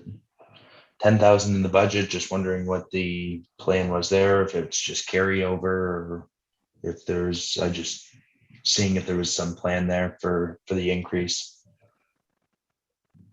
Yes, I had met with the South Lancaster Wharf. There's a group in that area, and they were hoping to put in some benches at some of the access points. So there was an additional 6,000 put in consideration if we were going to go through with that.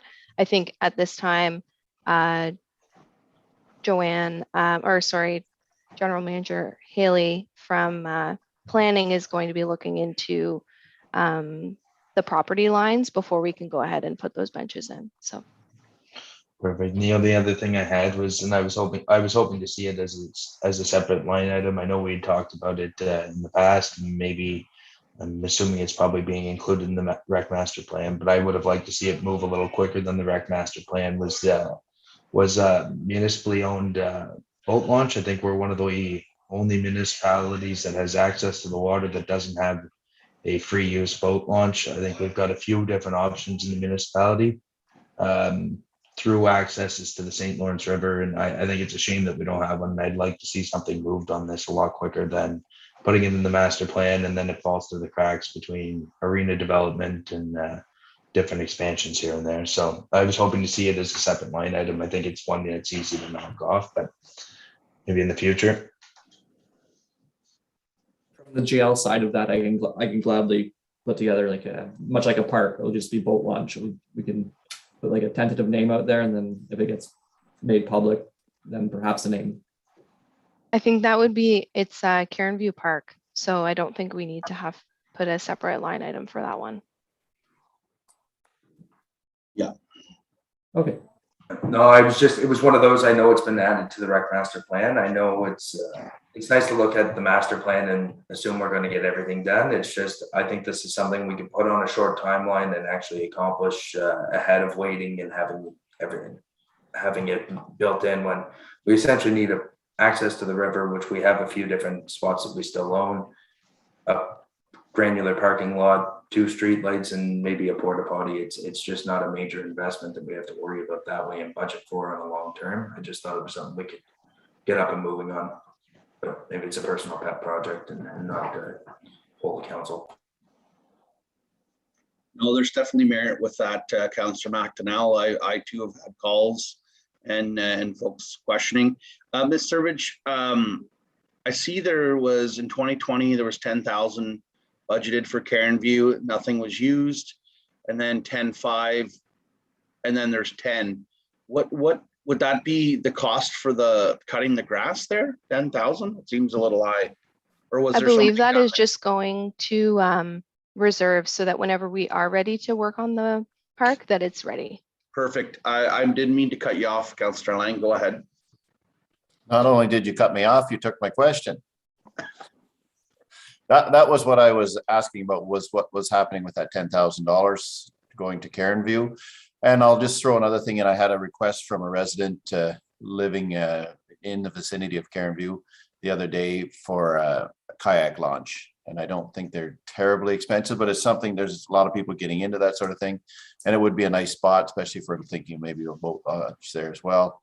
Be a nice spot. So just something to keep in mind that they would like a spot to be able to launch kayaks, and they have these. My brother has one at his place. They're quite a simple little thing that you can set your kayak in, you can get into it quite easily, and you just push yourself off and slide in.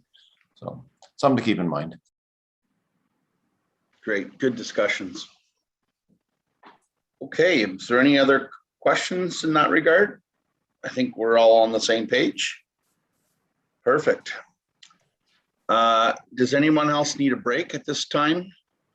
Do staff, should we break for a half hour for lunch? Give staff time to, it's 12, it's basically noon right now. What, is everybody okay with a half hour break or what, I'd be open to a half hour. How much longer do we have to finish? I If we believe have we're a half hour left to finish, I'd rather finish. Yeah, we have water, which is fairly quick because like we're just gonna list it, and then general government, I tried to zoom through. So I could go either way, but I'll leave it to council to decide. We have a closed session after as well, do we not? I think we should give staff time to have some lunch. I don't disagree with you 100%, Councillor Lang, but let's give staff time to have some lunch. And I'm sure we can come back in 30 minutes. Is that okay with everyone? So we'll just, everybody mute your mute and stop video, and we'll see you in 30 minutes. Thank you.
All righty, so we got one more minute to go.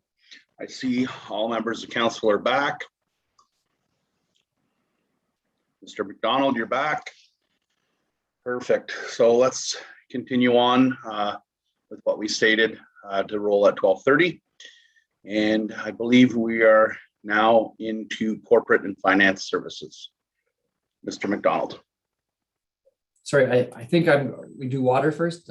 Oh, I apologize. You are correct. I did fast forward. Yep. Thank you. No, that's fine. I was like, maybe I switched them after the fact. So this is good. Okay, great. So I did receive a call from Mr. Sege, and he mentioned that his notes were a little bit ahead. So in looking at these notes, you will see some items that will be also 2023 considerations. And we're not all this is happening, but it's in anticipation for some of the projects that are upcoming. So this is 2022 and 2023 kind of looking forward. So considering the water tower, presently we have a grant available.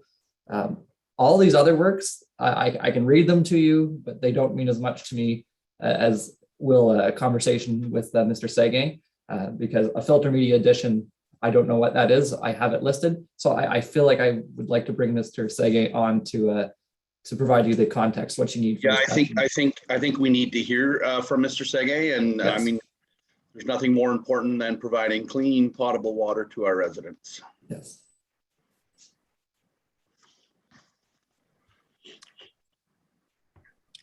Good afternoon now, I guess, through you, Mr. Mayor. So I guess it's best definitely if I go through a couple of these line items this afternoon, just because some of them obviously, like Glenn Walter for the first one for the water tower, we are awaiting the grant. We could definitely be awarded that in the near future, but it also may take time for the water tower to be built. So for Glenn Walter, we do have a rebuild low lift 2 and 4 shafts. We do have a price to get it done. But due to timing and other maintenance at the moment, it may be held off. When we're looking at the low lift and high lift motors, right now they are all currently working. But after having our Woods draft for the energy audit, it was definitely an item that was brought up to save money in the future. So I'm not saying that we should replace all 4 in the same year, but if we look at one for the end of 2022 to 2023 as a start, we can replace one at a time. High lift 3, well, we are right now we are currently working on high lift 4 as a preventative, well, not as a preventative maintenance, but high lift 4 currently is down. And we are currently working on that as we speak. And it'll be coming, it should be fixed by the end of November. So as the high lift 3 and 4 are the same year, I think it's good to start looking into high lift number 3. When it comes to the CCTV work, it will be on an as needed basis for this year to keep it within reason as cost. I do believe it was completed last in 2017 was the last time we had it completed. If we look at doing a section of the work this year, we're going to pick the worst lines to get done. We're not going to do every line. Manhole maintenance is part of the CCTV work. Obviously, we need to do the inspection first before we can do our maintenance. Pump station cleaning is something that I started this year and would like to continue into 2022, just to keep it's better maintenance for our pump stations. We stay well ahead of the game, and we see what our infrastructure looks like every time we clean it. And of course, the EA, that if we continue the process for Glenn Walter, there is a lump sum there for us to move forward. For Lancaster, we'll be looking at some filter media addition. Definitely going to happen for 2022. The sludge step lagoon is a process that we're currently looking at. Lancaster has not been cleaned out for multiple years. So I do believe it's going to be more like a 3-year process. So this one might even go up to 2024, just with the sludge depth, and then obviously the best course of action to complete it, and then the year to do it. I do believe we have multiple years left in the lagoon. I would just like to get a head start in the process. CCTV work as well. There's a few lines that get dirty, or we have a feeling that might have some, it's not, I don't want to call it a sinkhole, but as we move forward with future road work, we definitely want to take a look at getting some CCTV work done on those roads. Manhole maintenance follows that as well. Obviously, if we find something, we can look into fixing it.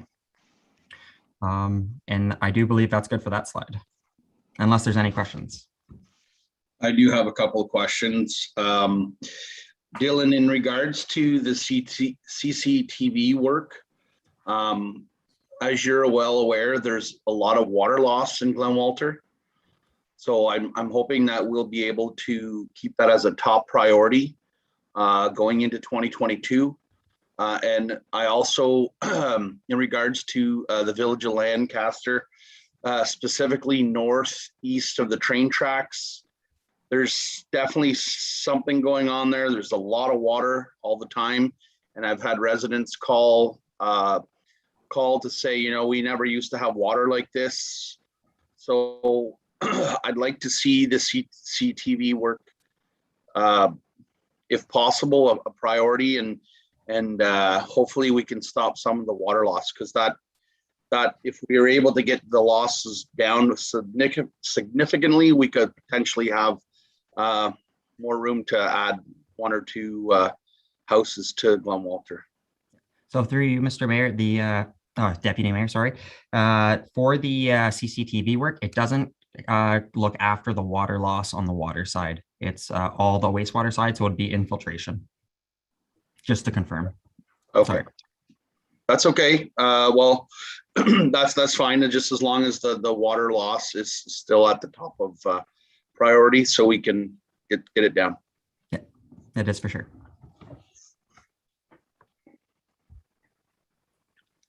For Kennedy Redwood, obviously we did lots of upgrades back in, I'm going to say 2019 for the entire system. There's a few items that, you know, with staying within budget that I'd like to look at replacing. The post CL2 analyzer is a vital component of how we make sure our water is safe. So I'd like to upgrade that. And the new hypo pump and new well spare pump, it's just to have spares on site. They're not 100% necessary at this very moment. So I just wanted to make the council aware that none of them are overly expensive, but would be good to have a spare. Green Valley on the wastewater side, definitely looking. So our pumps are definitely getting up in age, as we had to repair 2 in the last 2 years. I did not put them on this year's budget as spares, but definitely looking at having new spares in the future. CCTV work is not top priority for Green Valley at the moment. But if we're getting it done other locations, it might be within reason to get it done. And pretty much the biggest one for Green Valley for this year is the clean weeds at the lagoon and the sludge removal. In 2015, we had them sludged. That sludge is now ready to be transported to the one of the dumps as to be used as cover. And while we have the machinery in there, and if we have some room in the budget, we will be cleaning the weeds around the outer perimeter.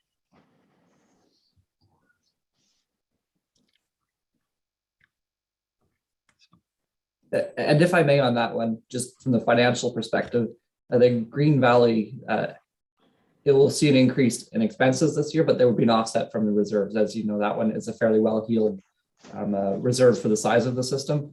And then obviously Kennedy Redwood within budget, that number will be increased based on our conversations just last Monday. And then that has come back to council for a bylaw to pass those rates. So that's good there. Good.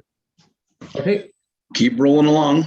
Okay, perfect. So unless there's any questions, sorry. Is there any questions of Mr. Sege? Seeing none. Thank you, Dylan. Continue on, Mr. McDonald. Okay, do I have the slide up right now? I do not. Bring it back up. Okay, here we go. So yes, these ones, as I said, and I say this every year, I often struggle in sending them because whatever our revenues are set, our expenses are set at. And if the revenues are higher than expenses, it's a reserve transfer to reserves. And if it's lower, it's reserve transfer out. So Glenn Walter, really we have to do, and councils, and you've been very vocal in it, like get the water, like we're supporting you. So I've heard Mr. Sagan say he appreciates that. So it's nice to have his back on that one. In a typical year, Glenn Walter does feed into its reserves. So that's a good position to be in. Recently, we've been spending, excuse me, a little bit more money. So that would be a reserve transfer out. We have some big projects that are likely going to be debentured. And that's why Mr. Deputy Mayor, I almost called you Deputy Warden, Deputy Mayor wanted that in the financing. Can we afford to do both projects, not just the roads projects, because those things are bigger than our typical system.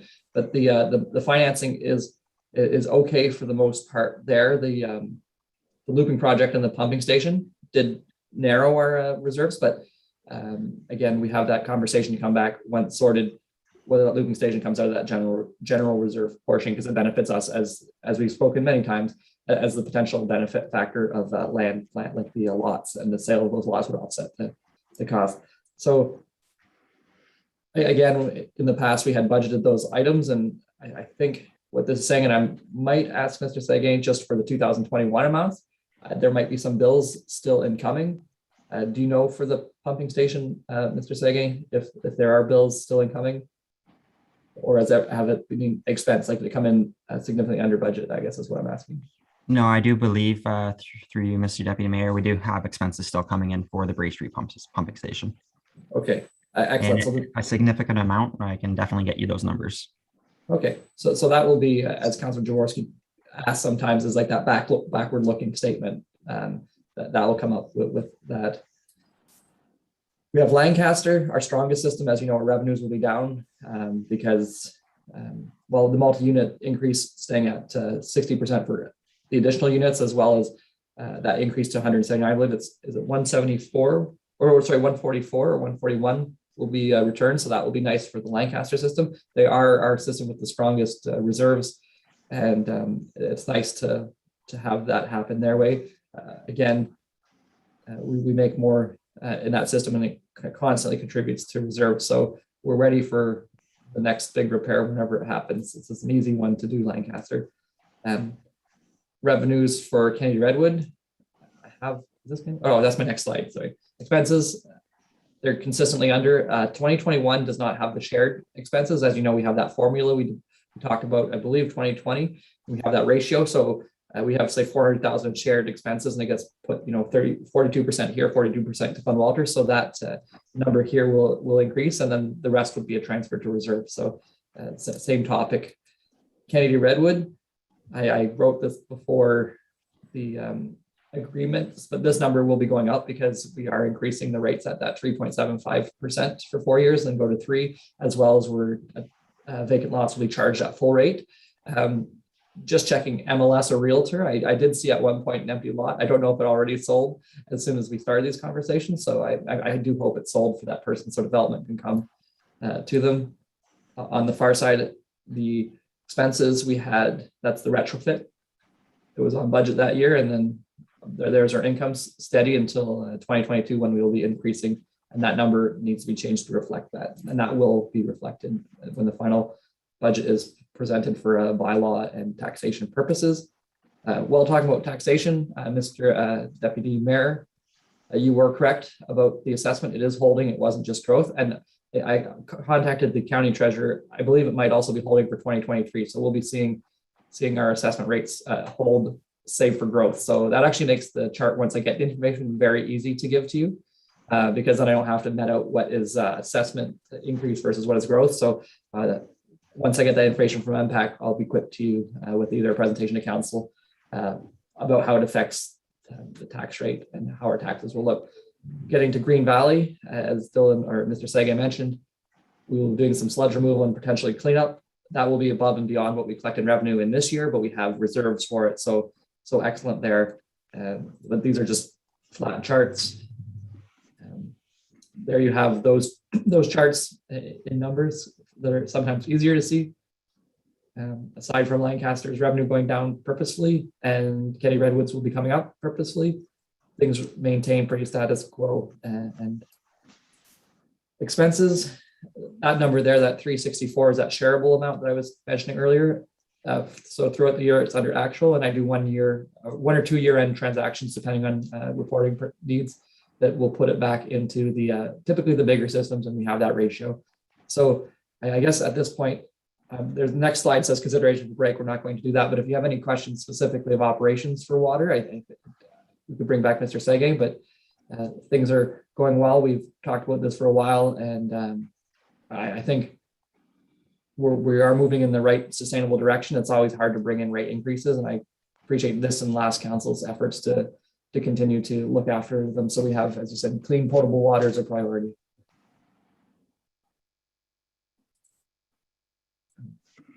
Okay, perhaps no questions. I can move on to general government. Yeah, no, I think I'm happy to see what council wished being implemented. We need to keep our reserves as healthy as possible because these systems do have life expectancies, and well, in the next couple of years, hopefully we'll see some investment going into Glen Walter. So is there any other comments? Councillor Jaworski. Thank you, through you, Deputy Mayor Warden.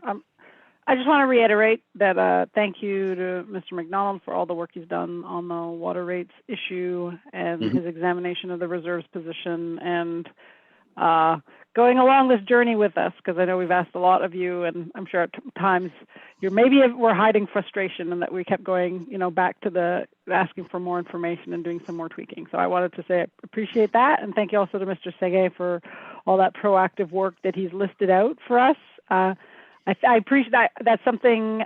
It's the information we are getting as council in terms of the everyday operations of the water and wastewater. I feel it's definitely more than when I first arrived on council, and so I really appreciate being kept more in the loop and just seeing how things are progressing there. So kudos to you as well, Mr. Sege. All righty. That's it. Moving on. Great. So thanks, Mr. Sege. Thank you. So with corporate finance services, Mrs. Campo, if you want to add anything, I think you have a big item next year. I have it highlighted. Probably the biggest item is democracy. So looking back at 2021, our office renovation went quite well.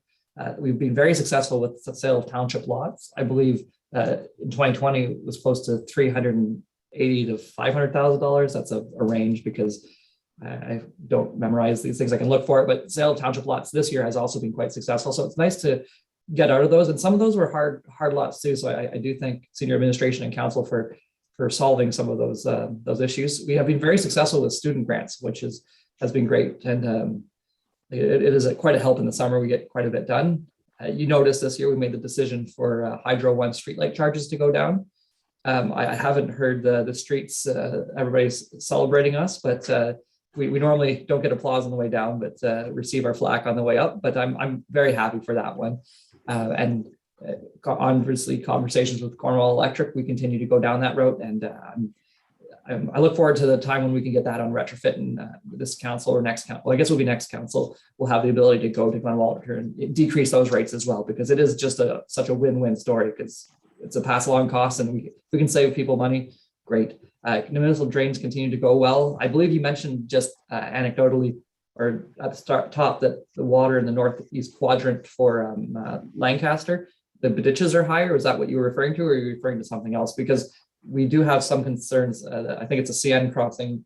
There's some movement there, so that likely is a municipal drain problem more than a water problem. So, but we continue to monitor those types of things, and we have 3 drains presently going on, but that's not fun to report on, but they're kind of fun to go through. Council's now on eScribe, so that's a program. Our former one was outdated or becoming redundant, and I'm happy for our clerk for that. And then you've seen the grants come through for digitization and records management. So we continue down that path. for looking at 2022, I think the big thing, because like I love to say my world in finance is the biggest thing, asset management planning, but the biggest thing next year obviously is that election on the fourth Monday, 2022. So that's exciting. I'm sure the clerk has a few things she might want to add here further, and then digitization of the AP process. We have the ability to, right now we print things, we scan them, and sometimes, you'd send something to somebody and you don't know if you sent it because there's no record of it. There's a way how to make it electronic, and then the general managers or people who approve payments will be able to just digitally sign it from their phone, which will streamline things. So we're looking into that on the finance side. And then TomRIMS is the Ontario Municipal Records Management System, and that's kind of bringing us so that we can find our files quicker. I see Mrs. Campo coming up, so if you want to speak on any or more of that, please do. I'll just close the screen for you. Thank you, Mr. McDonald, and through you, Mr. Deputy Mayor. As the treasurer has highlighted in the slide that he just closed, 2022, obviously one of our bigger projects on the corporate services side is going to be the municipal election in October. So that will be one of our major projects for 2022, along with the continued digitization of records and digital records management. So as council is aware, we were successful in obtaining funding through the Municipal Modernization Program to complete a current needs analysis, which is that process is taking place as we speak. And we should have a report to council by the end of the year on that initiative, which will set us up as we go into 2022, where we'll be able to put those recommendations into effect. And I think if there's, I think we've learned a lot of things through the pandemic, but one thing we certainly learned is the importance, for digital access to our records in maintaining and for the continuity of business when we're in a position where there's work from home, or we have people working from different sites. It creates certainly creates efficiencies. So we appreciate council's support in our efforts to move towards digitization, and that's certainly going to be a focus in 2022. Okay, thank you very much for that report, Ms. Campo.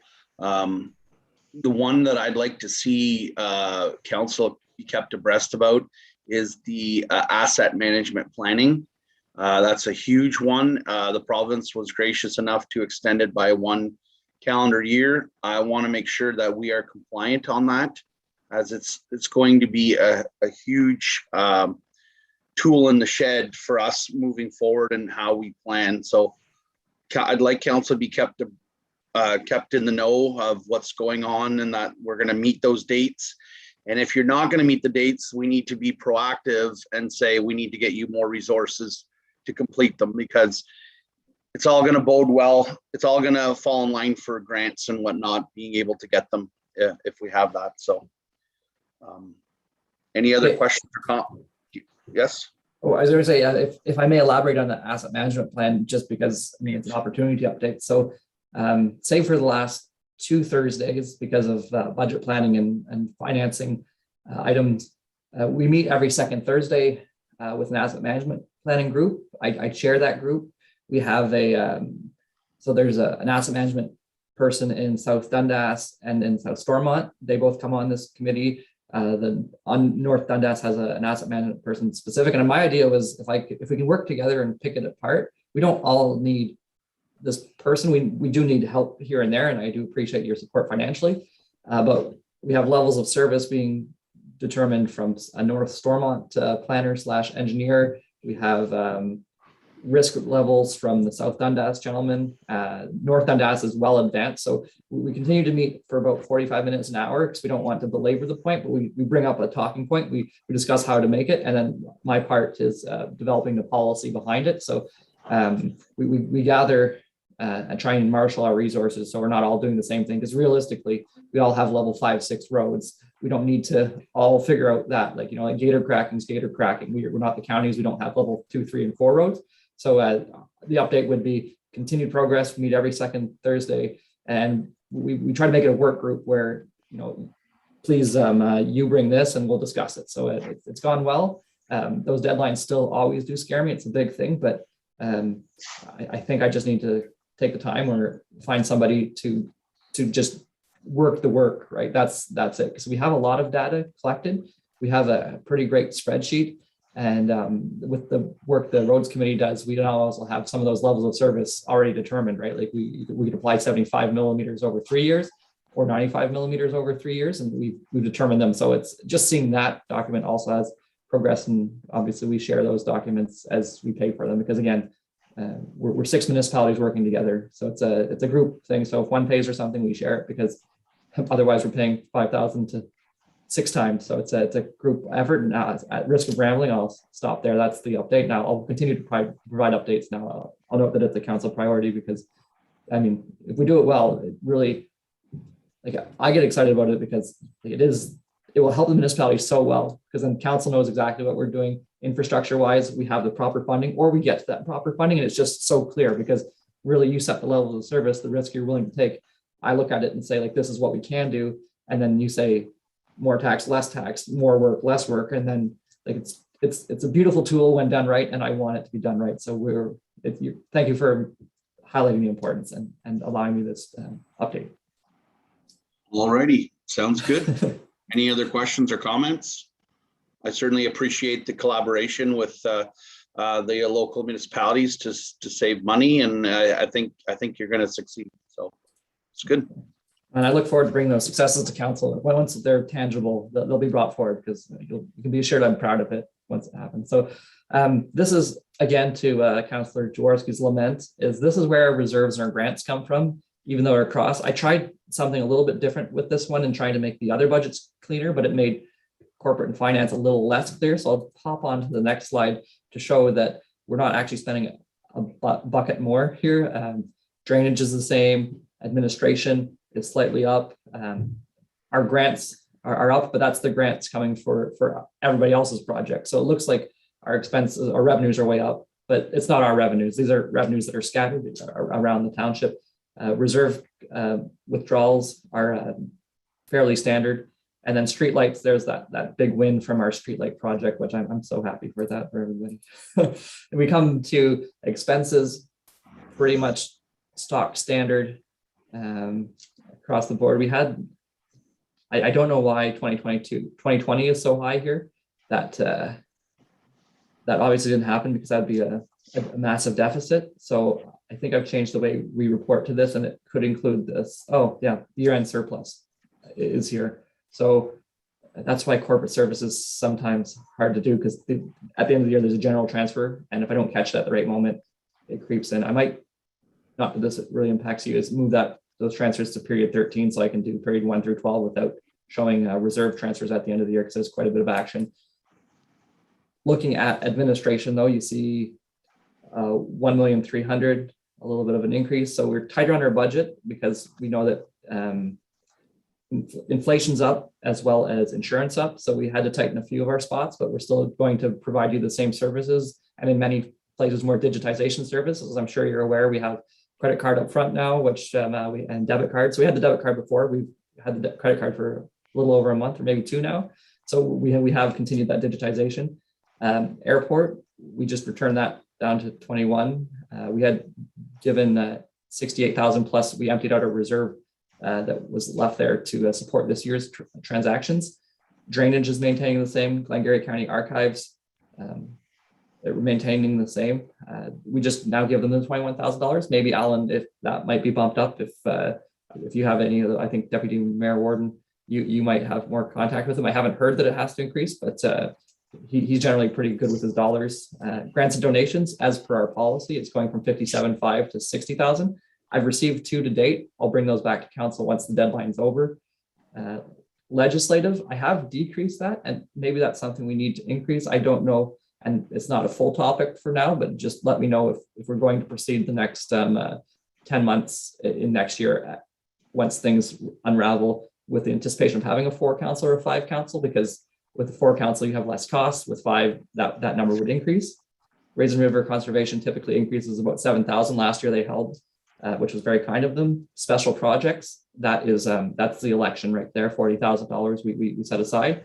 And then streetlights on the expenses side, exact same as the revenue, but even. So I'm happy to report that we're staying tight administratively, and I think we've well, and through the CAO, as you know, we've had several staff reports come up about staffing levels, and we've maintained our promise to you to not increase the budget, like do it in the most efficient fashion that we can. So the next slide says adjournment, so I will leave it to council for questions or comments.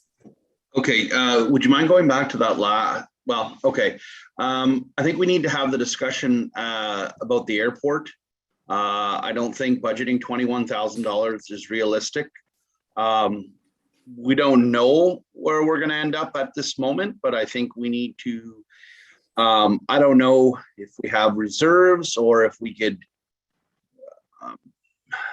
I guess you can go back to the full screen of seeing everybody, but I think we need to have a little bit of a discussion, and I think I'll go to Mr. CAO first and then to council members.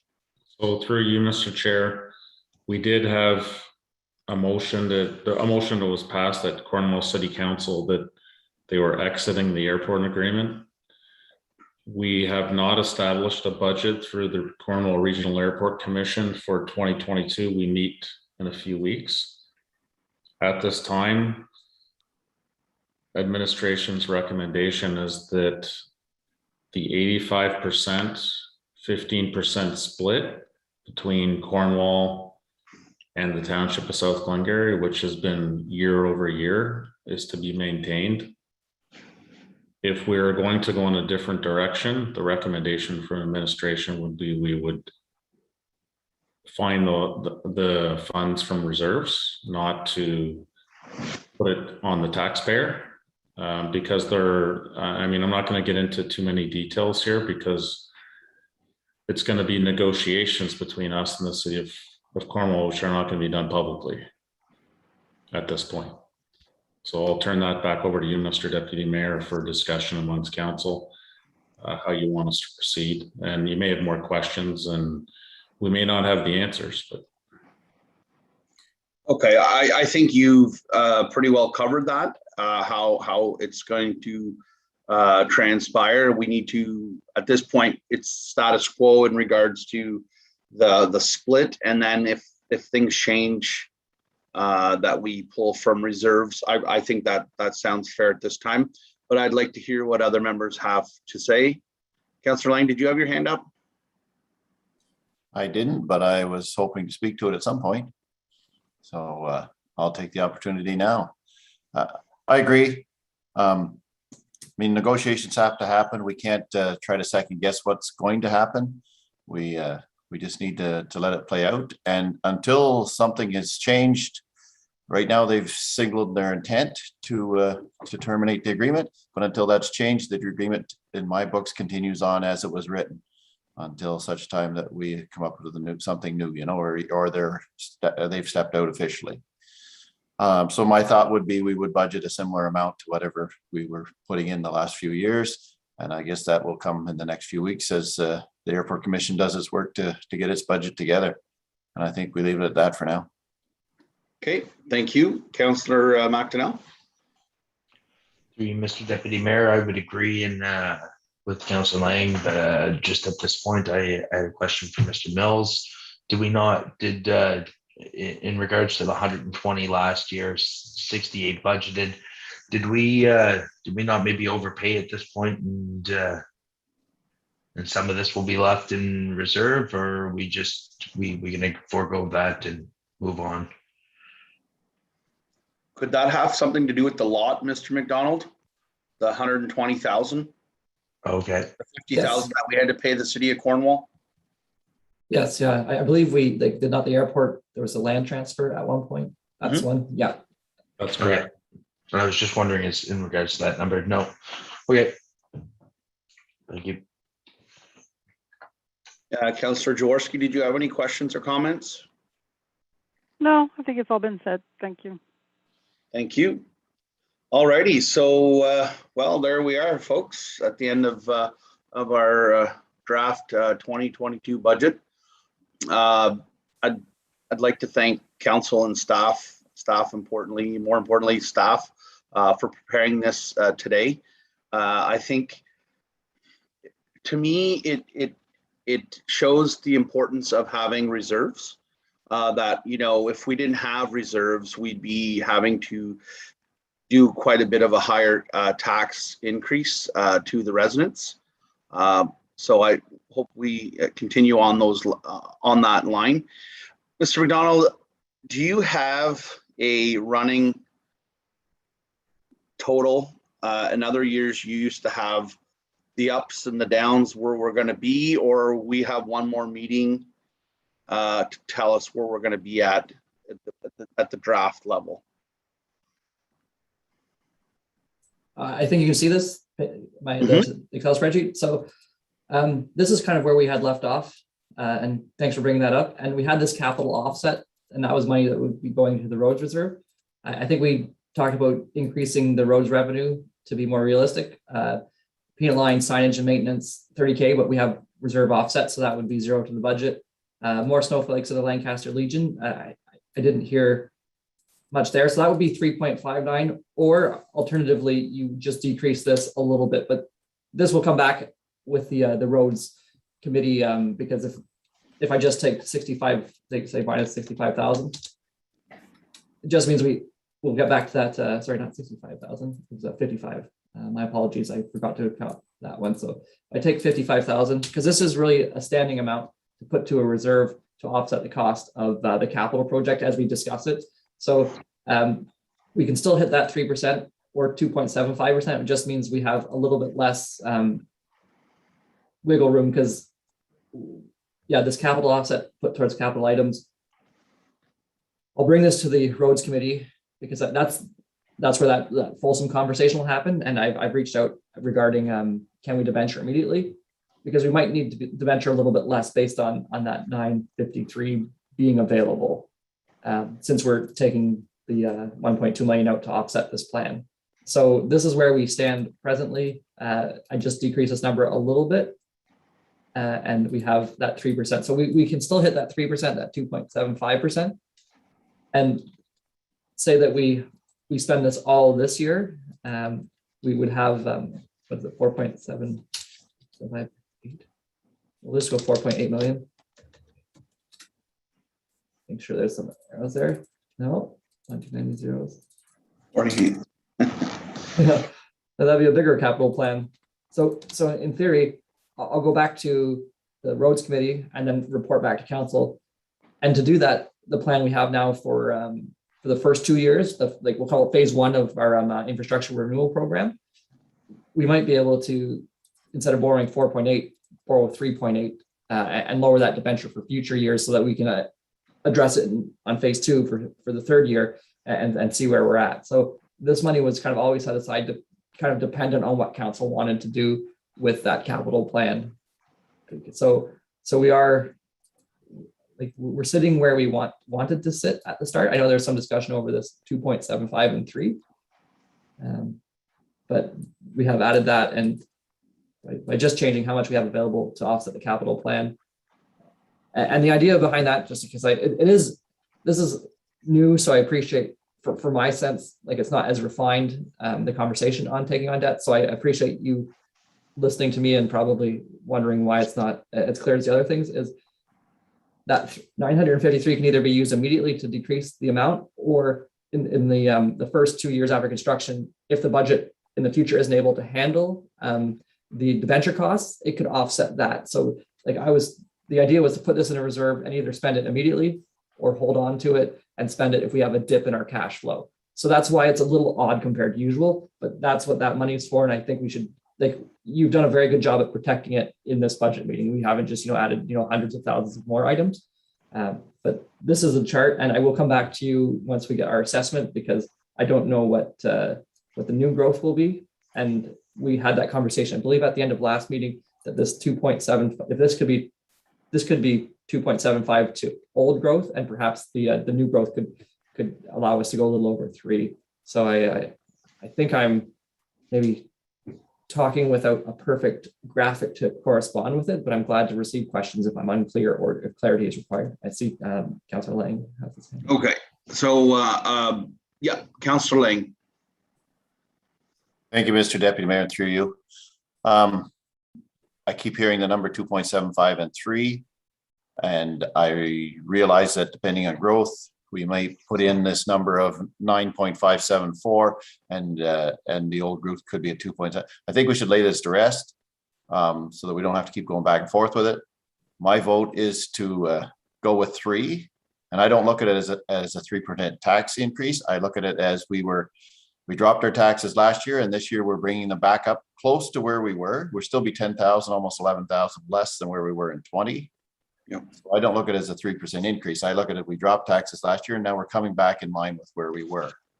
Yep. And I think that's the number that I would like to see us go for. And if it ends up being 2.75 to existing, well, that's fine and dandy. But I think we can kind of put that number. So if we go with that number of 9.5, whatever it was, and which is the 3% over last year, but basically up to where we were 2 years ago. That's what I'd like to see happen.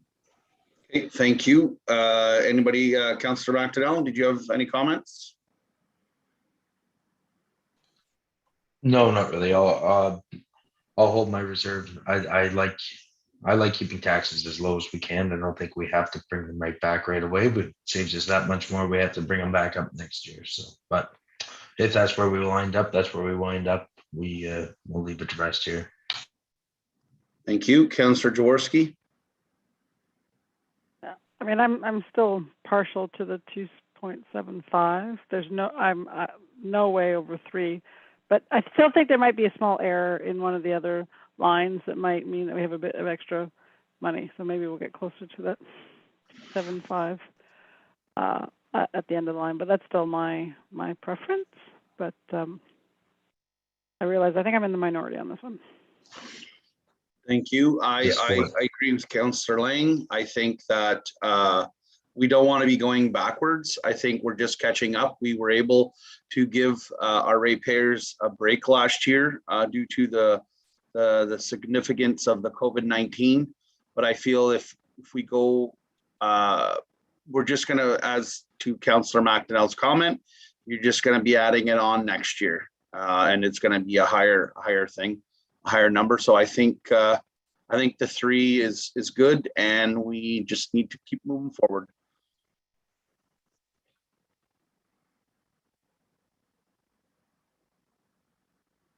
Sounds good. Does that give enough direction for staff? See, the other thing that I think with that 3%, if we're going to tell ourselves we're going to go 2.75, we're looking at borrowing $4.8 million. So we're just fooling ourselves. I mean, it's not that we're going to keep that spending. That's going to be added to the borrowing part of it. So I think 3% is reasonable. I think if we don't do that, then it just adds to the borrowing, and it's just pay later. That's all. Yeah. Okay, Councillor Jaworski.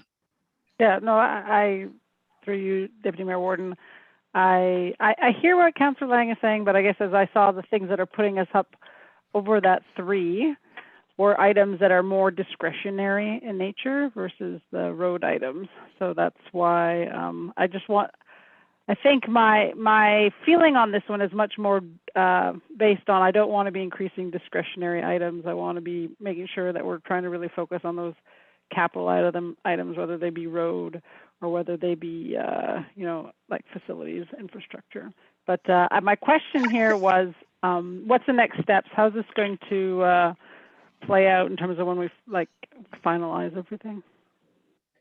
So from the finance component, I think we have enough information. That was from Councillor Lang. I do want to wait until I get that MPAC information. And I believe, I'm looking at the calendar over here. That should come in late November. Probably the second meeting of December to have that refinement on the assessment side, show you what your tax rate would be. We typically pass a tax rate bylaw in the following year, but looking at the amount of items, like the levels of service on roads is going up incredibly. I think from my, like, financially, it's pretty easy. I would say, or ask of you, and I think it's pretty clear, the roads levels of services, you're fully on board with that, so we can start proceed with the planning of that, because that's going to, like, there's many months of work there to make sure we can do all this. So as long as you're solid on the infrastructure side, the little things don't really matter too much for me, and I think just from everybody, the operational side of our business. If the big spending is good, kind of get going on it, get those bids out early, get the tenders prepared before other people are out there, so we get the lowest price possible when people are hungry for work, I think is the term I've heard used at council. This is enough. It will come back financially on the second meeting of December with the assessment values. We can do some tweaking, but I don't think anything major is going to be taken off this. We have that 2-year infrastructure plan capital wise, and then we have our maintenance is up. And then if I can just get the confirmation that you're not going to change massive, like our infrastructure and levels of service on the roads, then I think we're good. Yeah, no, I agree with that. And I think once we also get that, like you said, with the new assessment dollars coming in, I think we're going to be able to come in a little bit below the 3. But I'd like to see at this point us move forward at the 3, and then you'll be able to tally it up once you have that MPAC information. I feel we've got good momentum, and I'd like to keep it going. Councillor Lang. A question for Mr. McDonald. When do we typically pass the budget and make it official? It seems to me it was quite a ways into the new year. I believe it was March last year. So we're typically waiting for, so we can pass the budget earlier. We've always passed the budget and taxation at the same time. We can pass the budget earlier because the budget is ours. Taxation is a little harder because I believe the counties will be meeting in December, and we're never really waiting for the counties. We're waiting for the school boards to give us their tax rates, right? We can't prepare our tax rate schedule because we're combined township, county, school board. So if you want me to prepare the budget separate from taxation, we could get that done a little earlier, and that would be, say, a meeting or two after the that December 20th date. But my personal thought is to get this budget passed as early as we can. Okay. And even if we have to do it separately, I don't know what the rest of council is thinking on this, but I want staff to know that this is their budget that they're working with, especially for Mrs. McDonald. She can start, like you said, the tender process, start deciding what needs to be done for next year and start putting that out there. That I hate to see them waiting till March till we're finally approved, and then you can start doing your work, like, let's get this. I'm sure they're thinking along those lines anyway, but let's make it official for them. No, I like that last comment is exactly right. And sorry for jumping in through you, Deputy Mayor Warden. It's we typically proceed once it's gotten this far as a fait accompli, like it's done. But I think we can certainly make it so we move up the budget confirmation earlier, just to have that added, like, this is what we agreed upon. There's no chance of change. So I'll work on that. Maybe then, hopefully then the December 20th or earliest would be December 6th. Once I get that MPAC stuff all rolled in, I'll present it to you, and I'll have a staff report and a bylaw approving the passing of the budget. I like that. Mr. CAO, did you want to say something? For you, Mr. Deputy Mayor, I should have brought this up earlier, but we've been fortunate in 2020 and 2021 to receive funding through the provincial government for COVID-19, and there's been nothing that's been announced into 2022 at this point. We would anticipate there would be something. So when we're talking, the difference between 2.75 and 3, for example, that you would hope that amount right there would certainly help. I'd be very surprised if there wasn't some type of funding to come for COVID relief, because we're going to be into this through the rest of the recreation season, for example, with the mandates that have been put before us. Yep, good points. Okay, so it looks like we're at the end of the day. Is there any final comments before we adjourn? Seeing none, I'd like to once again thank staff for all their efforts on on getting this budget prepared and to where we are at this moment. So moving on to the next item. Moved by Martin Lang, second by Stephanie Jaworski. Be it resolved that the council convene to close session at 1:19 p.m. to discuss the following items under section 239(2) of the Municipal Act. A meeting or part of a meeting may be closed to the public if the subject matter discussed is B, personal matters about an identifiable individual, specifically a verbal update identifiable individual, and K, a position, plan, procedure, criteria, or instruction to be applied to negotiations, specifically direction for planning and procedure of negotiations. All those in favor of the motion?